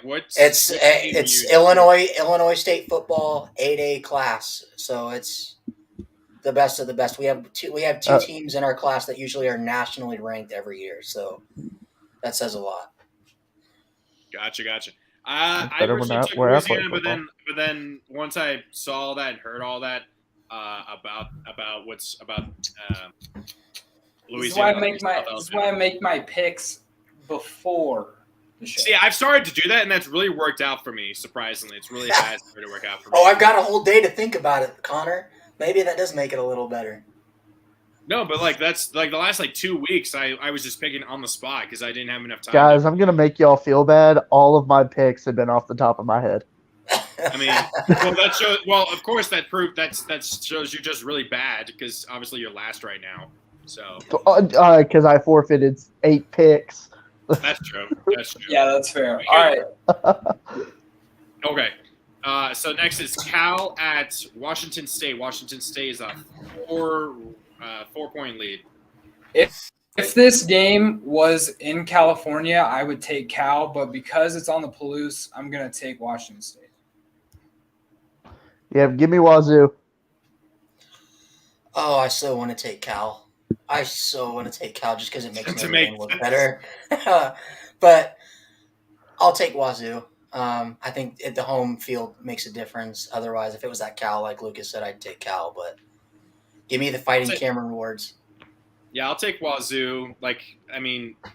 Lucas kind of briefly talked about it. Really, they kind of should have won that game against Oregon, and they just kind of collapsed there at the end. This game is going to be close, though. This game. No, I think it could be. I mean, it's a 4-point swing, so the game that will hurt my soul. Liberty at Old Dominion. Liberty is a 3.5-point favorite. Yeah, I'm taking Liberty. Especially if they play ODU like they played, Wake Forest? Oh, yeah. I definitely. Give me the Monarchs in this one. Ooh. They only win when they play against Virginia Tech and teams that are like. Technically, they should have beat. They're at home. Virginia. No, they should have definitely beaten Virginia. They're at home, and everyone knows Old Dominion Monarch Blue. goes everywhere out there. Yeah. I'm never ever gonna visit Norfolk or Virginia Beach out there wearing a Virginia Tech anything because I know I will just not have a good time at all. You know what I mean? But I'm gonna go. I'm gonna go with the Fighting Malik Willis is here. That's currently Lucas's boy. That's sitting on the bench right now, just waiting to get a shot. When do you think Malik is gonna start? Week 6, week 8? He won't. They're not gonna start him at all. They're just gonna. Not this year. They're just gonna let Ryan Tannehill destroy your season. You're gonna go like 6-11. Destroy our season. He hasn't looked good. He has not looked good. He hasn't looked bad. He hasn't looked bad. You got smacked by the Bills. You haven't looked good at all. Who hasn't gotten smacked by the Bills? The Dolphins. Hey, Tua got a concussion from the Bills. What do you mean? And they still won, but okay. Oh yeah. Okay. Yeah, really, for me, I'd wish an earthquake would come and just swallow the same hole, so these teams would never have to see these teams play each other again. Virginia Tech has to. Connor just wants them both to lose. And that way, BT never has to play them again because we play. It's so hilarious that a fan of a Power 5 school is terrified of these schools. I'm kind of like legit terrified. BT plays at Liberty this year, and then we get to play at Liberty. We get to play at Old Dominion 4 or 5 in the next 10 years. Connor, do you remember that meme you made where it was like SpongeBob and he's like, "We just lost to Old Dominion. You want to watch me do it again?" You want to watch me do it again? You want to see me do it again? I'll just make it. I'll just literally change Old Dominion to Liberty when they lose to Liberty. Oh no, man! You should have said. You should have put. We just lost to ODU. Want to watch me do it again, but this time at Liberty? No, what? What are you talking about? That doesn't make sense. So, all right, okay, I am legit actually terrified of both of these teams. At least I know Old Dominion wouldn't have a chance of beating us at home because we destroyed them when we did play them at home last year, 2 years ago, whatever. But then Liberty beat us at home 2 years ago during the COVID year. So, I'll take Liberty because Hugh Freeze is our guy and was nice enough to come on the channel. LSU at Auburn. Auburn probably the worst 3-1 team in the league. LSU should 8.5 points is not enough. I think that should be the only reason. So I'm thinking the only reason why they're only 8.5 point favorites is because it is at Jordan Hare. So I think that's the only reason. But yeah, I think it would be double digits at neutral or at LSU. So I think it should probably be at least a 14-point favorite for LSU. I think they pretty much run through Auburn this game pretty easily. Yeah, give me the real Tigers. Go Tigers! And that's win number 4. That's win number 4. Right. I only need 2 more after tomorrow. I'm a point up on Josh and Lucas currently. I'm gonna use my 1 point here. I'm taking Auburn and the upset. It's a night game at Jordan Hare. I don't care what you say. Auburn can be absolutely terrible. A game at night at Jordan Hare, the same thing when LSU has a night game at Death Valley. It's just different. Dude, so, Auburn's offense. Give me Warhawk. Give me the Warhawk. Or what is it? War Eagle. War Eagle. Give me LSU, and you will lose that point advantage because thank you. Yeah, we appreciate that. Thank you, Ryan. Okay, Cincinnati at Tulsa. Cincinnati's a 10-point favorite. Before you guys pick a pick, Tulsa lost by 6 points to Ole Miss. I'm already making my pick, Cincinnati and the points. Yeah, Tulsa also beat Kansas State. That was Tulane. Tulane. My bad. Oh, no, Tulsa almost beat Oklahoma last year.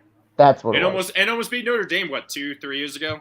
No, they beat Notre Dame in like 2009. Mm-hmm. No.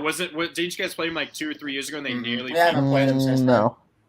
Then who did you play last year? Was that Tulane that you nearly lost? No, it was Toledo. Was the team that almost beat Toledo. us. I knew. Started with a T. I knew it was one of those. Always the points. Cincinnati and the points. Yep. I'll take Cincinnati. I'm going to take Tulsa. I'm taking the Golden Hurricanes. Thanks for the point. It's at Tulsa. It's at night. Davis brings a really good Davis Brim is a really good quarterback. Hurricanes just hit the country, so therefore the Golden Hurricanes. Well, and also Cincinnati has not looked impressive at all. They struggled against Miami of Ohio. They struggled last past weekend, which was an easy game. So Miami of Ohio might actually be decent. Well, let's hope so for Kentucky's sake. But yeah, Connor, Cincinnati. you gotta go. Oh, come on, man. No, okay, so that's 2 points from Ryan. 2 points. Okay, Troy at Western Kentucky. Western Kentucky is a 5-point favorite. Ooh, this is. I put down Troy. I'm not gonna switch it up. I'm not gonna switch it up. It won't break on you. The Trojans won't break on you. Nope. I'm not switching it up. I'm taking Troy in this one. I watched Western Kentucky play, and I was not impressed. I watched Troy play. They don't have Bailey Zapp. They don't have Bailey Zapp, so. Well, that didn't stop them from scoring 77 points last week. Oh, yeah, they did. I forgot who they played. Who did they play? Ryan, you got it? I'll look it up. Okay. Well, I'm taking the Hilltoppers. Wait, hold on. This was one of the ones that I was very questionable about, so I think this is one. Florida International. 73. FIU. FIU. The Owls. FIU. 72-0. I thought for a second you said FAU. It was like FAU's somewhat decent, but FIU's terrible. I'm gonna go with Josh. You know, I was born and raised in Kentucky. Was born in Frankfurt. So give me the Hilltoppers just for that reason. Give me the Fighting Billy Zaps, where the fuck it's his name Bailey is. Zappy. Bailey Zappy. Bailey Zappy. Zippy Zappy. Georgia Southern at Coastal Carolina. Coastal Carolina's nearly a 10-point favorite. That's crazy. But yeah, I'm taking Coastal in this. I think Georgia Southern's pretty good, but Coastal at home, I'm giving them the win. Yeah, I'm taking Coastal. They're the. Hold on, Yeah, they're the best team in South Carolina. All right, I'm gonna go with the Shants, the Chanticleers of Coastal Carolina. Grayson McCall is still a top 5 quarterback in college football. So give me the Fighting McCalls. Okay, give me the Chanticleers. My neighbor went there; she loved it. Of course, I'm not sure if she chose it because it's right by Myrtle Beach and thus party. It's a party school. Party school, so she probably wanted that. And their field is awesome. I don't even know what she majored in. So. The teal turf. Okay, teal turf. So Virginia at Duke. Duke is a 3-point favorite, and yeah, exactly. That was my. So after watching Virginia lose to Syracuse in a game where Syracuse was the first time they had won a game with 4 turnovers since like 98 or something like that. So after watching Virginia suck in that game, and I have to take Duke. I have no other option. Virginia looked terrible. Yeah, I'm taking Duke in this one. Oh, I'm sorry, I pronounced it wrong. Puke. I'm taking Puke in this one. Puke. Puke. So because you're a fan of a blue blood basketball school, you just have to hate all other blue bloods. Is that it? No. It's specifically Duke. I just don't like Kansas. I hate Duke. I'm surprised you don't hate Notre Dame since we beat you guys the last 2 years. No, I don't hate Notre Dame. Y'all can win a couple here and there. Do you hate Louisville, or since they're your rival, really more for basketball than?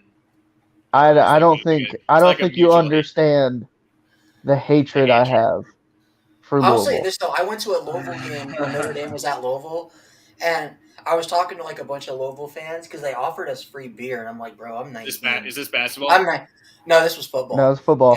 And they were like some of the nicest people you ever meet. They're like, "Oh, you."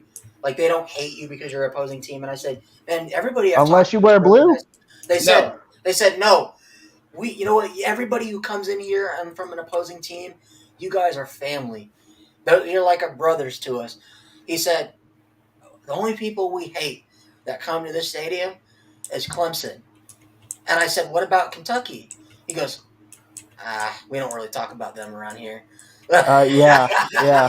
I'm telling you right now. Why do they hate? Speaking of nice fans, They've hated Clemson ever since that Lamar Jackson game, like where it was at Clemson. Gotcha. Oh, was that who was the receiver there that just stepped out of bounds like a yard short? It was either James Quick or Jalen. It was Smith. James Quick. Jalen Ra- It was James Quick. Was it quick? Yeah. Okay. But You I'm will gonna go never Duke. meet nicer fans than if you go to a BYU game. Go to a BYU game and tell me right now that you've met nicer fans. You'd be lying. I've never Well, I mean, went to a they're BYU they're game. they're Mormons. They're- All right, they're not ridiculous. allowed to drink caffeine. They're probably very chill. They sure love docking a lot, so they definitely like that. Oh God, jeez. Moving All on. right. Okay. Moving Okay. on. Come So we on. all Yeah, took we Duke. Oh, it's we Duke. still haven't picked. Yeah, I'm Okay. taking Duke. So I'm taking Duke, Virginia Tech.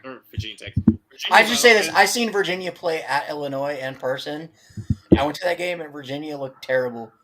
Dude, I don't know what happened to Brennan Armstrong. He was fell off a fantastic. cliff, man. No, it's not his fault. It is not his fault. His It team shows around that him is Tony so Elliott is not. awful. Is it? How much of this is Tony Elliott? Because like he's like Brennan. Like the offense was so good last year, and now they're really bad. Their defense is It's just Bronco as bad as- Mendenhall, man.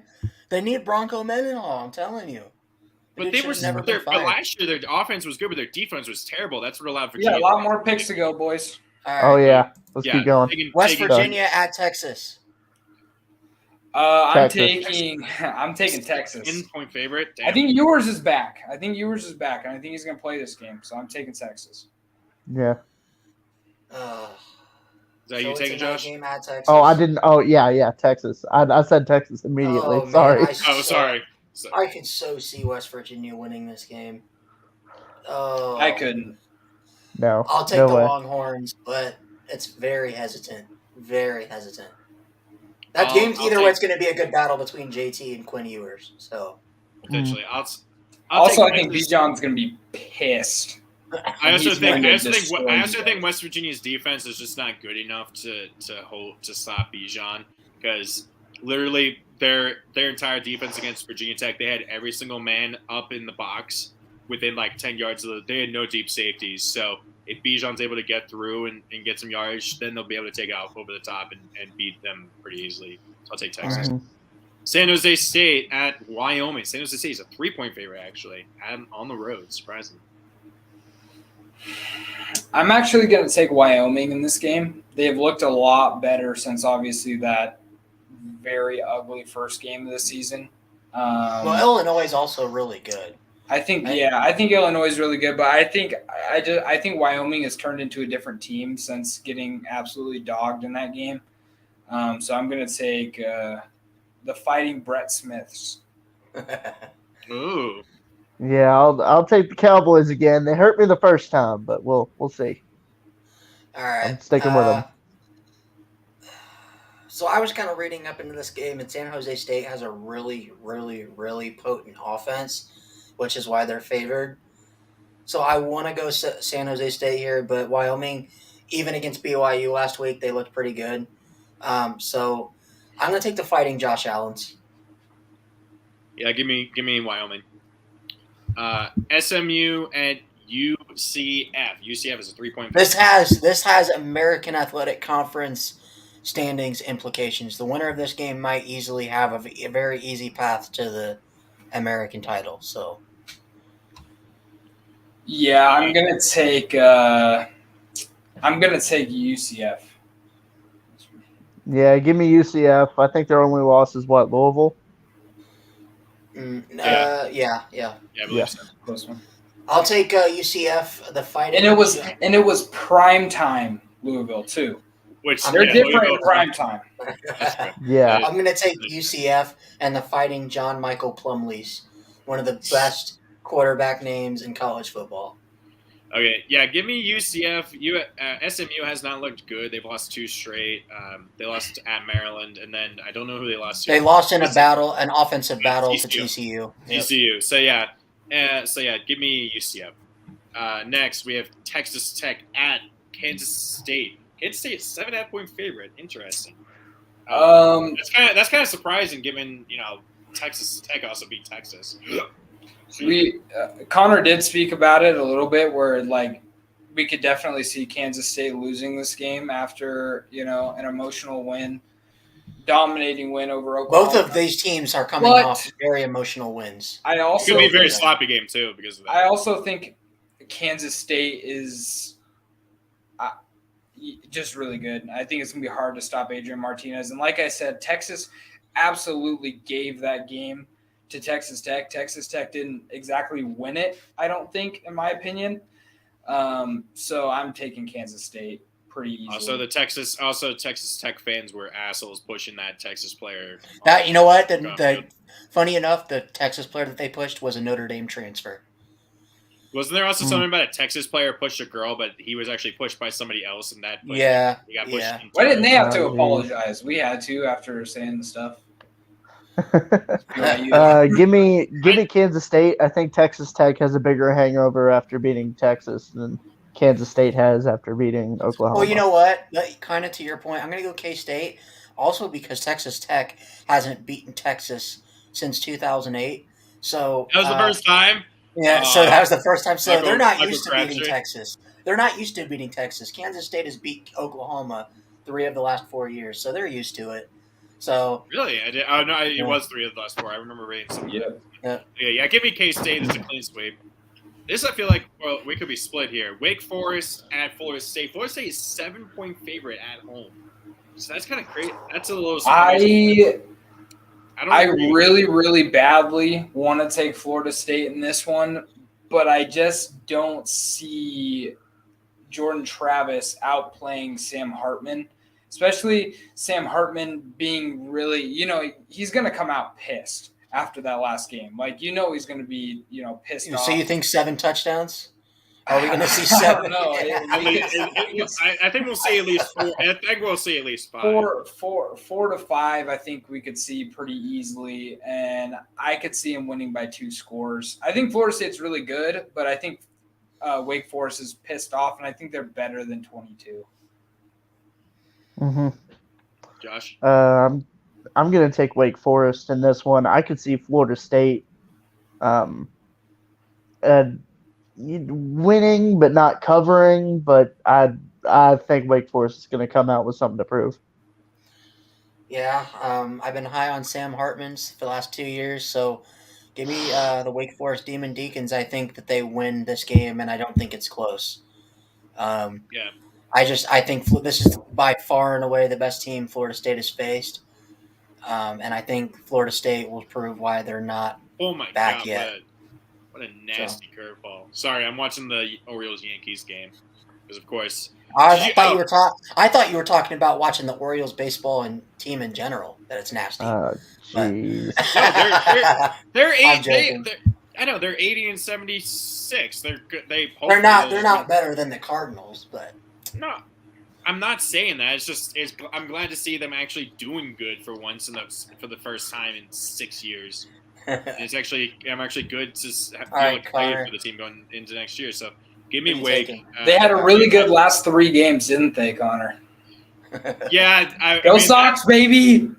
Dude, I'll give you this, Lucas. Did you see this? So Anthony Santander in those first 2 games, he went to back-to-back, or he had 2 home runs, right? And before the first game of the series that the Orioles won, they were 0-8 in games where Anthony Santander hit multiple home runs. For some reason, that was their first win in that game where they beat the Red Sox. And then he goes again the next night and loses again. Like 1-9 now when he hits multiple home runs. It's so weird. All right, Purdue at 21 Minnesota. Minnesota's a 12.5-point favorite. This would be one of those games that Purdue could win, but they ranked Minnesota too low. It's not top 10. It's not top 10. 10 or top 5 team. They ranked Minnesota too low for Purdue to win this game, so I gotta give it to Minnesota. Well, it's also they're not at home. That's also the other key. It has to be like a top 10 team at home. Give me the Golden Gophers because I'm not picking Purdue. Purdue. Row the boat, baby. Row the boat. Yes, sir. Also, I've seen a lot of stuff. Statistically, Minnesota actually is technically a top 10 team in the country ESPN, FPI, and a lot of power index stuff rank them as a top 10 team. So Minnesota is a lot better than people give them credit for, and I think they easily are going to win the Big Ten West. So give me the Golden Gophers. Yeah, Minnesota. I'm gonna take Minnesota and the points, and I think they're gonna put up like 50 points on the. Can we talk about how fun a Minnesota-Ohio State Big Ten title would be?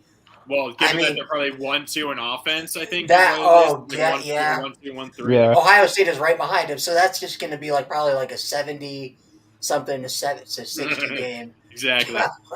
Okay, Alabama, number 2, Alabama at number 20, Arkansas. Alabama is a 17-point favorite on the road. I'm taking Alabama. I don't know that they cover that, though. I could see them winning by 10, but 17 is a stretch for me. But, yeah, I'll take Bama. Well, if we remember week 1, Alabama was favored 17.5 over Texas. I know, that was they only week won 2. by 1. They were actually favored by 19 to beat Texas. 19, even more. Wow. So. They for some reason these past couple of years they just don't play very well on the road. Give me Arkansas. Ooh, I love it. Whoa, pig suey. Josh, you kind of stole my thunder. I'm going with the Whoa Pig Sueys too. Give me Arkansas. After they lose a game that they should have won, they're going to come out pissed. KJ Jefferson is going to come out and play like a stud. I think Arkansas is the best team Alabama's faced all year. Sorry, Texas. But I just think Arkansas. Not sorry. It's at Arkansas. If it was at Alabama, I think Alabama could easily win this game. But I think people don't understand. Arkansas fans are rowdy, even though they've sucked majority of the last 20 years. So I'm going to take Arkansas. They're going to get some of that Kansas match. Kansas I'll magic. take.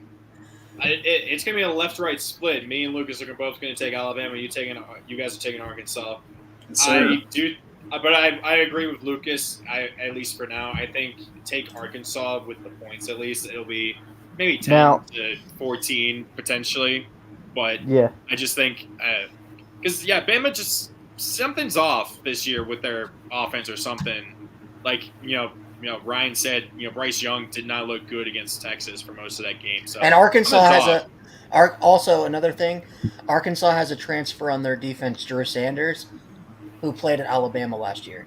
So he's going to play with a chip on his shoulder. Okay. Were you going to say something, Josh? Oh, now we can skip over it. No, you sure you want to say it? Oh, I'm sure. It wasn't important enough for me to remember. Okay. All right. Okay, we got Oklahoma at TCU. Oklahoma is only a 6-point favorite on the road. This will be a noon game. Which is crazy that they're only a 6-point favorite. But I'm taking Oklahoma in this because I think it's going to just be another one of those revenge, pissed off games, and they're going to take it out on the old horny frogs. Yeah, give me the Sooners in this one. I'm going to Texas Christian University Horny Frogs. They also came out with new helmets. Did you see? So yeah, did they? TCU. This is a very, very big upset alert game. TCU has a top 10 offense in the country, and Kansas State just ran through Oklahoma like it was a red light. So, give me the Horned Frogs. Max Duggan is playing out of his mind. They just went through an offensive showdown with SMU on the road. So I don't think Oklahoma is really that good. So give me TCU. I'll take Oklahoma, but this is one of those where I'm totally fine being wrong and TCU does pull the upset, but it's not that big of an upset as big as I said I was high on TCU this year too. I said I know you were. So this is one of those games where I'm going to take Oklahoma, but I'm fine with losing the point. TCU beats them. You know what I mean? Mm-hmm. That's me when I took Michigan last week over Maryland. I would have been happy. Oops, sorry, my computer's being slow. Okay, we got Texas A&M at Mississippi State. Mississippi State is a 3.5-point favorite. This is one of those games that I was talking about where Texas A&M loses. I'm taking Mississippi State and the Leech Raid to win this game. They are favored. But yeah, I'll take them and, the points, obviously. I think they'll end up winning by 7 to maybe 10. All right. So the question here for me is, do I think Texas A&M can score more than 31 points to beat Mississippi State? No. I don't The think answer they is a can. definitive no. No, I don't think they can. So give me Mississippi State. Actually, it's an unequivocal no. There's I'm absolutely no gonna way. go. I'm gonna go with the Cowbells here, and somehow I just feel like even if Mississippi State wins this game, somehow the AP poll will still have some excuse to why keep Texas A&M at will like still be 25, ranked 25, and they'll put yeah. Mississippi State at like 23. Just No, because it'll it's only be Well, they got all them SEC. 5-stars. They got all them SEC. 5-stars down there. it'll only We gotta have them right. They got all them 5-stars down there. only because somehow they'll both, even though Wake will beat Florida State, or Florida State, somehow Wake will drop despite beating Florida State. Florida State drops out, K-State drops out, and they're like, I wasn't going to get Texas A&M there at 24. No. We'll put Texas A&M 24, Duke 25. There we go. Yep. 25. And they're not gonna rank Kansas again. Oh yeah. Yeah, give me a Mississippi State. Okay, Oregon State at Utah. Utah is a 10.5 point favorite. So for this one, Oregon State doesn't play very well on the road. I'm sure, Lucas, you'd rather just have the stadium fall in on itself, right?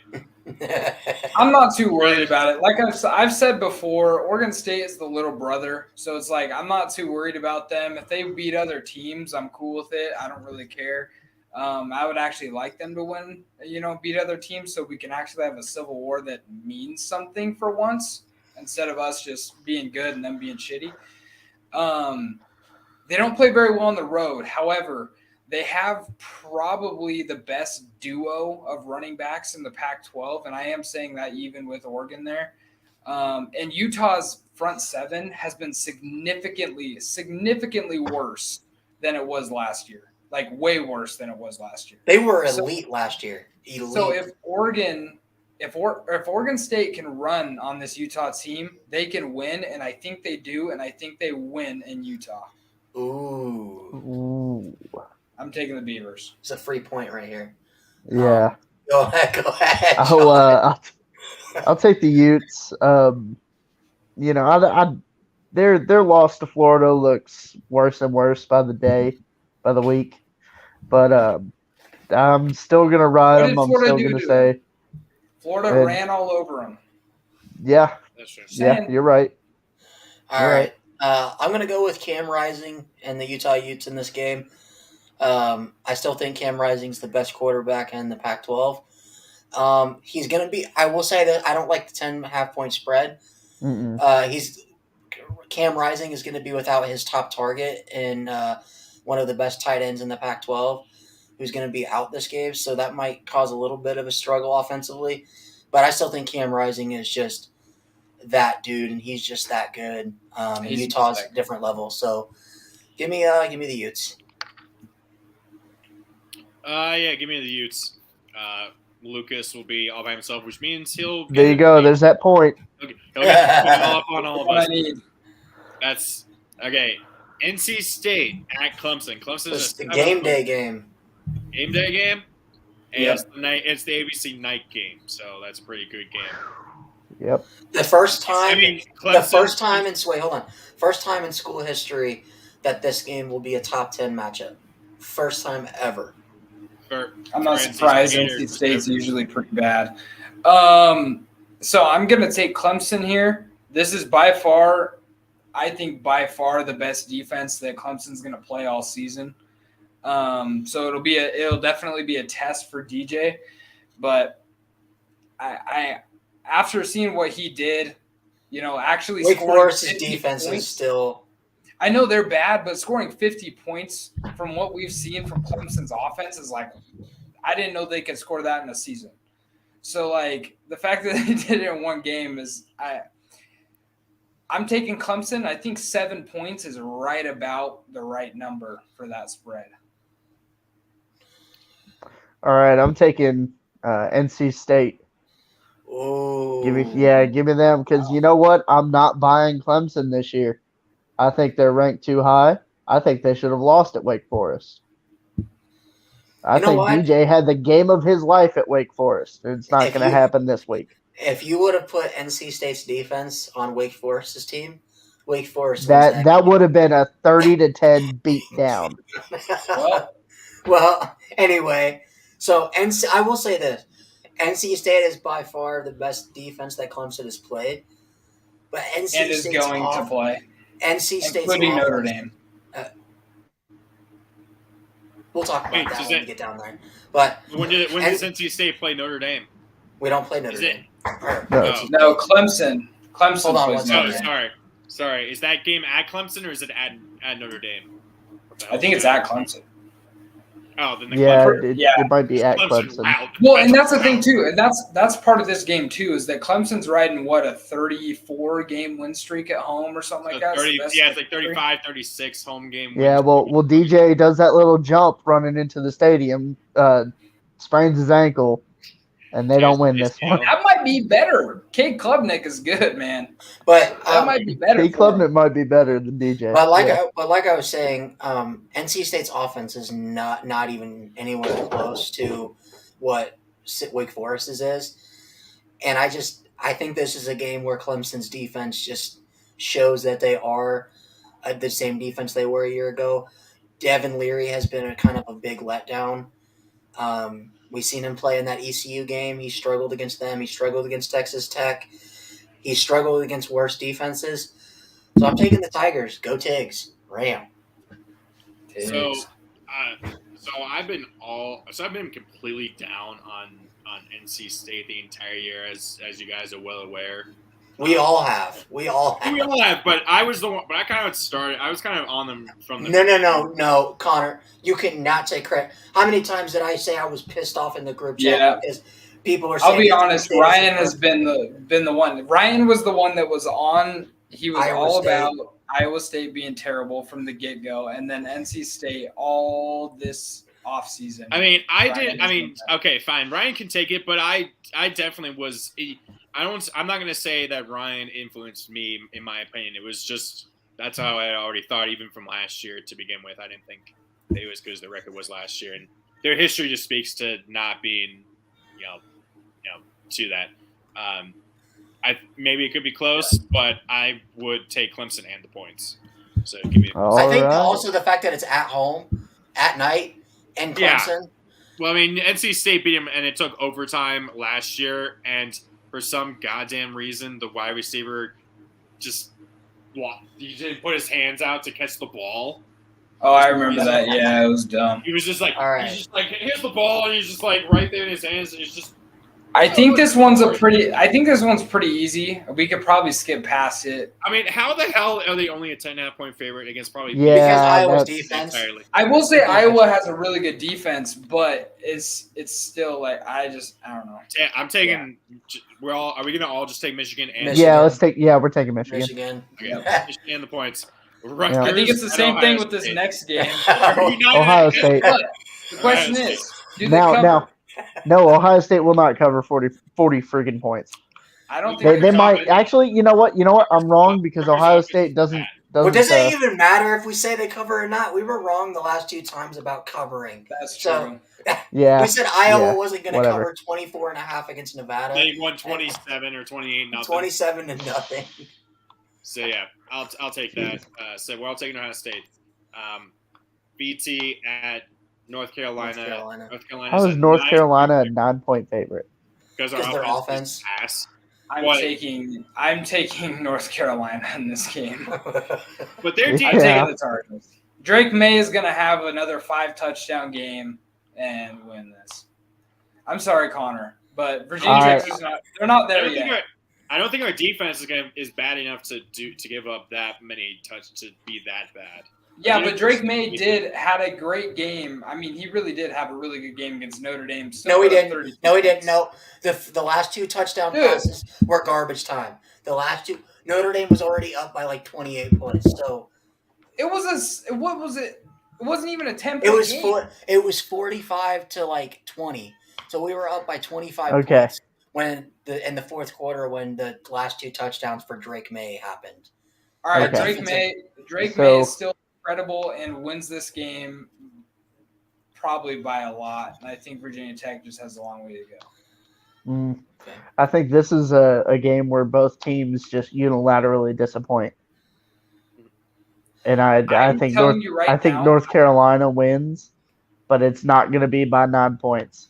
I think this is going to be I think this is going to be another like Missouri Auburn game type game, but it's I'm telling you right now, I haven't watched an Iowa game. From games that I have actually sat through and watched, Virginia Tech has the worst offense I've seen in the country. well, we know what fixes bad offenses. Playing North Carolina. Look at Notre Yeah, and Dame. it's Look at I Notre don't Dame. think it's talent, and it's North not Carolina- talent wise. It's Look, weird. I don't think know the only what difference know what's up. between the Mizzou Auburn game and this game is going to be the points. I think it's going to be 28-31, something like that. Yeah, 28-30. So who do you got well, winning? You got North yeah. Carolina? I got North Carolina. Connor? I'm going VT. Give me the Hokies. Because you know why? I got to see that The high UNC. five for the point. Get a high five for the point, Josh. Oh, other way. Other way. Yeah. No, because you know what? I was the only one on this show that took Notre Dame last week. And you know what? I told you guys how bad this defense is. They will make even the Broncos offense look competent. So, go ahead and give me VT. Connor, you guys are going to be 3 games away from being bowl eligible. So yeah, give me Does the Connor Hokies. want to be bowl eligible though? What was the last bowl idea. Virginia Tech went to? Last year. Last He went to one last year. Oh, last They year? lost- They got Okay. smacked by They Maryland. lost 54-10 to Maryland because all of their clearly all of their starters on offense like either had already transferred out or just didn't play. Can we talk about the Dude. fact that Burmeister looks Dude. terrible at San Diego State? I mean, Dude, he was terrible at Oregon. I don't know who thought he was. I'd still take Burmeister over Grant fucking Wells. So Yeah, All he's right, bad, Connor. dude. He's Dude. really Oh, bad. man. What are you picking in And- this one? And the worst thing is that he was our best option. Apparently in spring training, there was it was a 100% that he was the best guy, the best option. Oh. And the QB situation is in BT. Like that's how bad it is. Just start the guy Hey. that was a freshman last year. I've been saying Taj Bullock or whatever. Yes, Taj Just Bullock.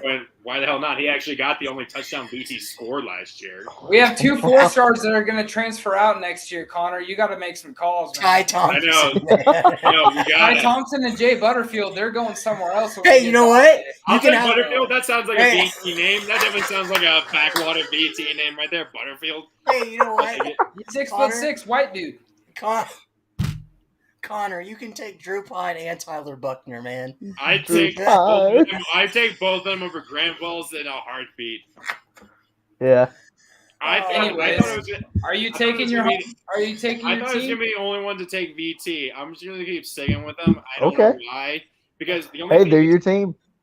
VT has owned UNC. They've won 8 of the last 11 against UNC. Also, with Oh even man, I how wish I knew bad that, but Virginia You Tech lost. was last year, they beat North Carolina with Sam Howell. So Mhm. I mean, but that was also at home in the first game of the season. But then the year before, they had a crazy high-scoring game. But then also, it's also because potentially parts of Hurricane Ian are going to be hitting North Carolina. And the last time Virginia Tech played at North Carolina in a hurricane, they won by 30. So in 2016. So I'm this just is going by also a history. much different Virginia Tech team. So that's true. That was But, however, that I was the will Gerard say, Evans Connor, team. I will never pick against my Ducks ever because I would rather lose the point than pick against them. So, that being said, I'm or picking you could Ducks. just do what I did and picked against Notre Dame until they won a game. Nope. I know it took was 1 week for that to happen. no. All right. Well, we know what Lucas is picking. I'm also taking the Ducks, although they tend to struggle with what's Stanford? What's their what are they? Pine trees? The The trees. Cardinals. I don't know. They're the Cardinal. They're Oh, literally they're the Cardinal. The signal. But they're the single cardinal, not the cardinal.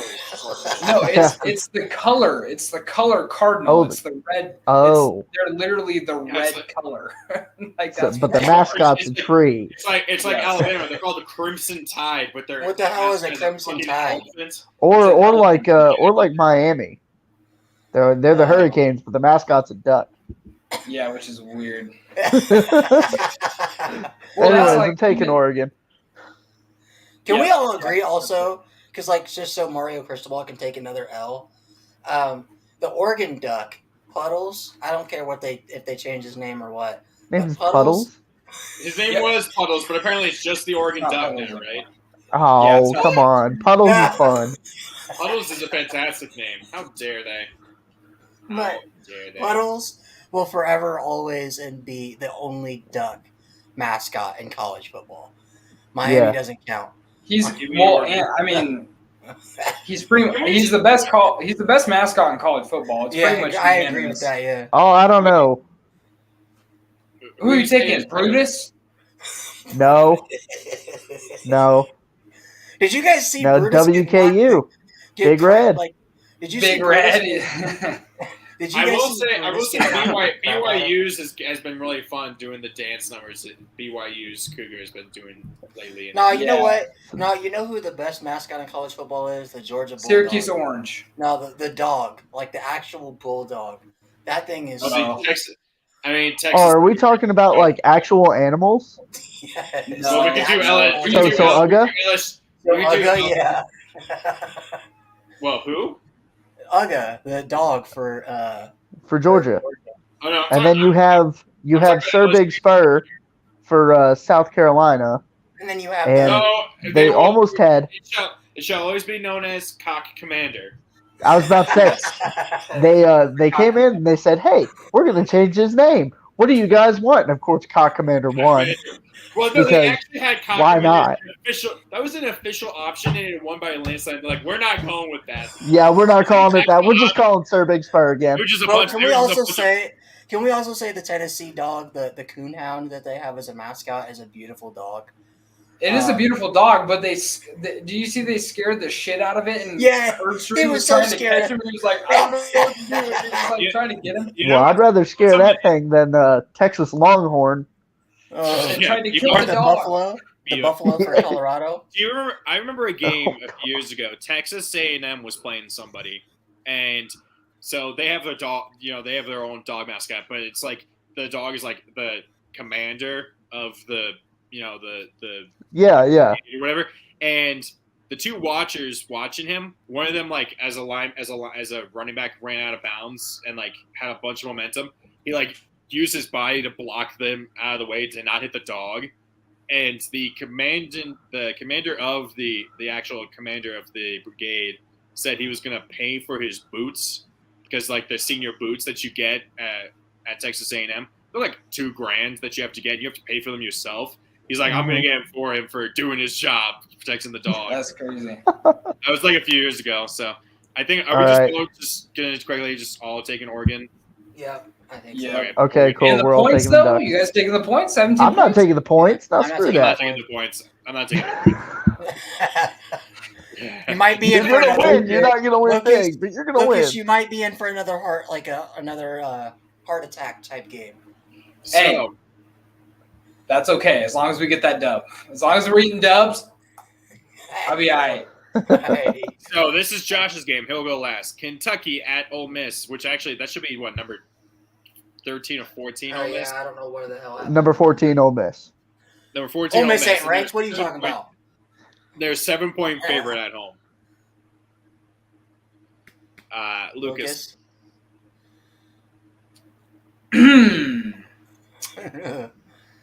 I'm sorry, Josh. Josh, I think we need a high five for the free point, man. Hey, Yeah, hold on. Let's No, yeah, no, let's go. including me. There we go. if there's one Okay, thing yeah. I've learned, Yep, Put it in we'll the take corner, all put it in those. the corner, put it in the corner, put it in the corner. Yeah. if there's one thing I've learned about college football, look good, play good.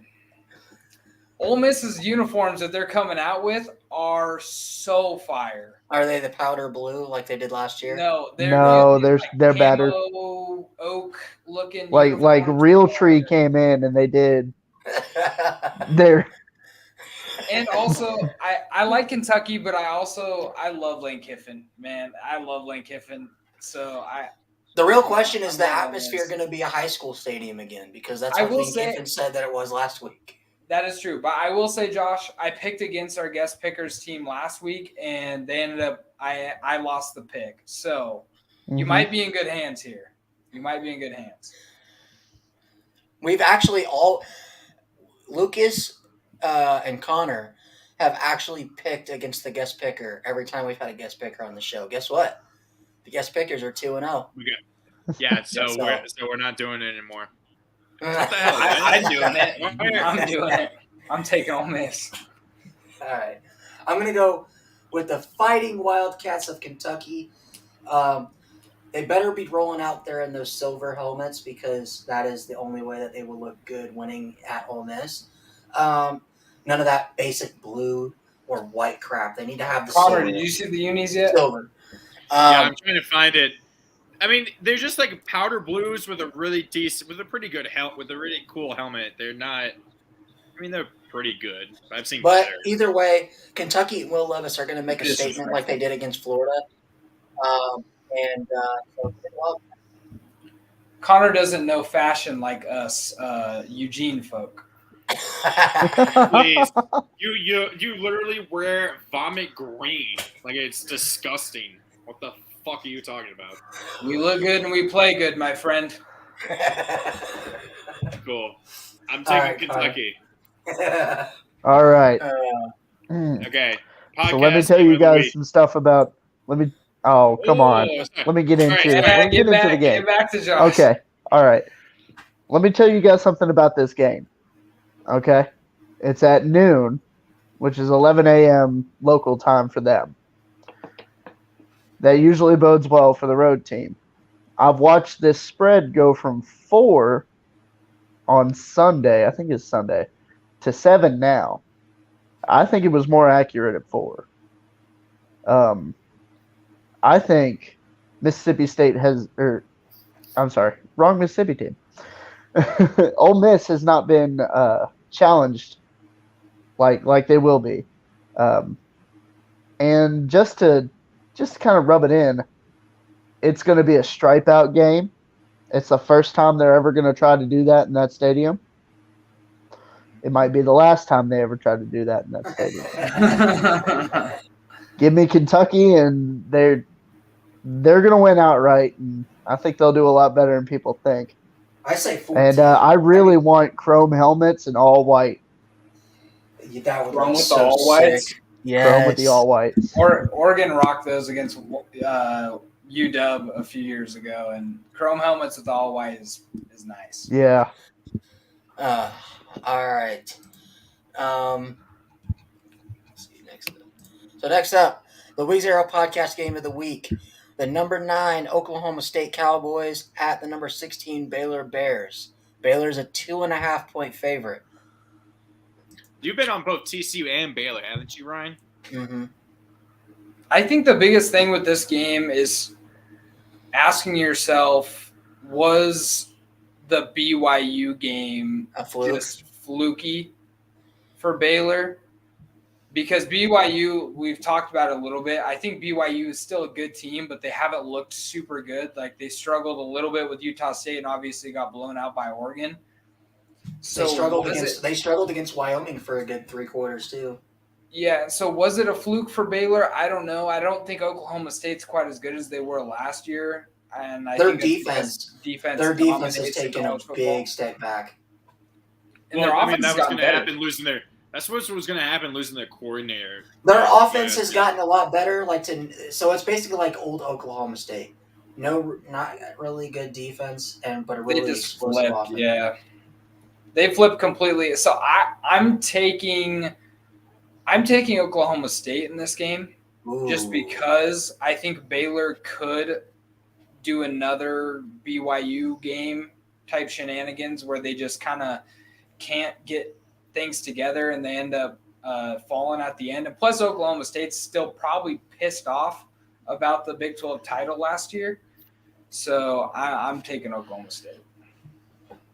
Josh? You know what? It is a rematch of the Big 12 title game last year, and I think it's going to go the exact same way, except the people at the Baylor Stadium are going to be very happy to see it live. Fired up. Yeah, I'm taking Baylor. I'm going to go with the second Bears. I've been high on them all year. I think they're still easily the best team in the Big 12. Blake Shapen, he struggled that game against BYU, but that was also week 2. So how much of that was just, it's still early in the season. And then we kind of seen the real Blake Shapen that won a Big 12 title last year against Iowa State, who has the best defense in the Big 12 right now, statistically. And he lit them up, and it was 31-10 at one point. And then Baylor just kind of took their foot off the gas and let them back in the game. But I was very impressed with Blake Shapen in that game. So I'm going to go with the Bears in this one. Yeah, I'll take Baylor. So Lucas is all by himself taking Oklahoma State. Our $1 ticket game, which influenced my pick earlier, Louisiana Monroe at Arkansas State. Arkansas State is a 7-point favorite. I don't know. Louisiana Monroe beat Louisiana, so I guess I'm going to take them to win. Man, Lucas, you got something for the state of Louisiana, man. You picked all Louisiana teams. He wants to move there. He wants to move in with those. I'm a closeted Cajun. I know it's weird. That's what that he is. wants to move in with Edo, man. I'm gonna start getting an accent like Brian Kelly. My family and I would love to be in LSU right now. Yeah. Oh, it's so Josh. creepy. All right, I'm taking Louisiana Monroe. What's funny is I actually have a member of my family is the athletic director at Arkansas State. Ooh. Oh wow. Yeah, So but I'm taking Louisiana betting Monroe. against him. Nah. Betting against him. Oh, he's the athletic director? That's cool. He's the AD, so when they lose this game, I can call him and say, "Hey, what happened?" All right. So I'm going to go Arkansas State in this one. They're favored by 7, so I think Vegas knows something that we don't. I've always liked. Vegas always knows something we don't. I've always liked. That's how they make money. I've always kind of liked their logo too. Like I like the name Red Wolves.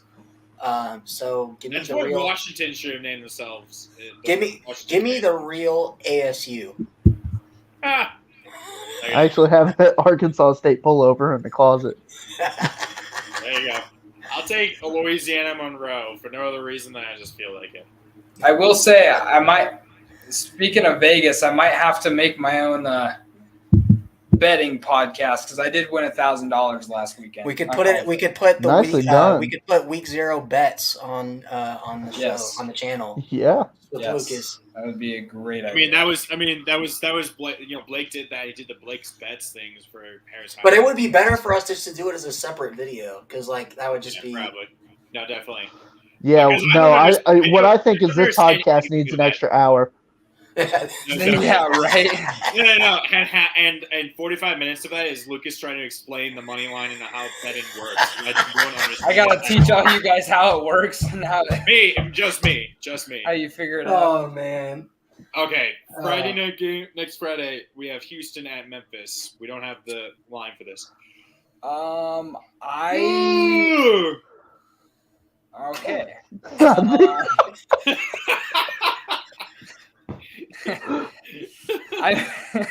I'm taking. It's very loud. I'm gonna take Memphis. And prove to the country why Houston should have never been in the top 25. Like I said. Lucas, stop talking. You're boring, Connor.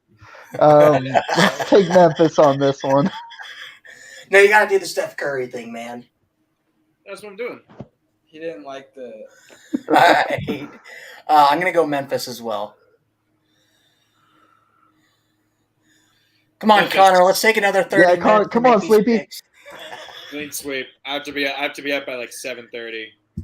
All right, let's hurry this up then. Next Friday, then we have UNLV at San Jose State. This is San Jose's second in here, right?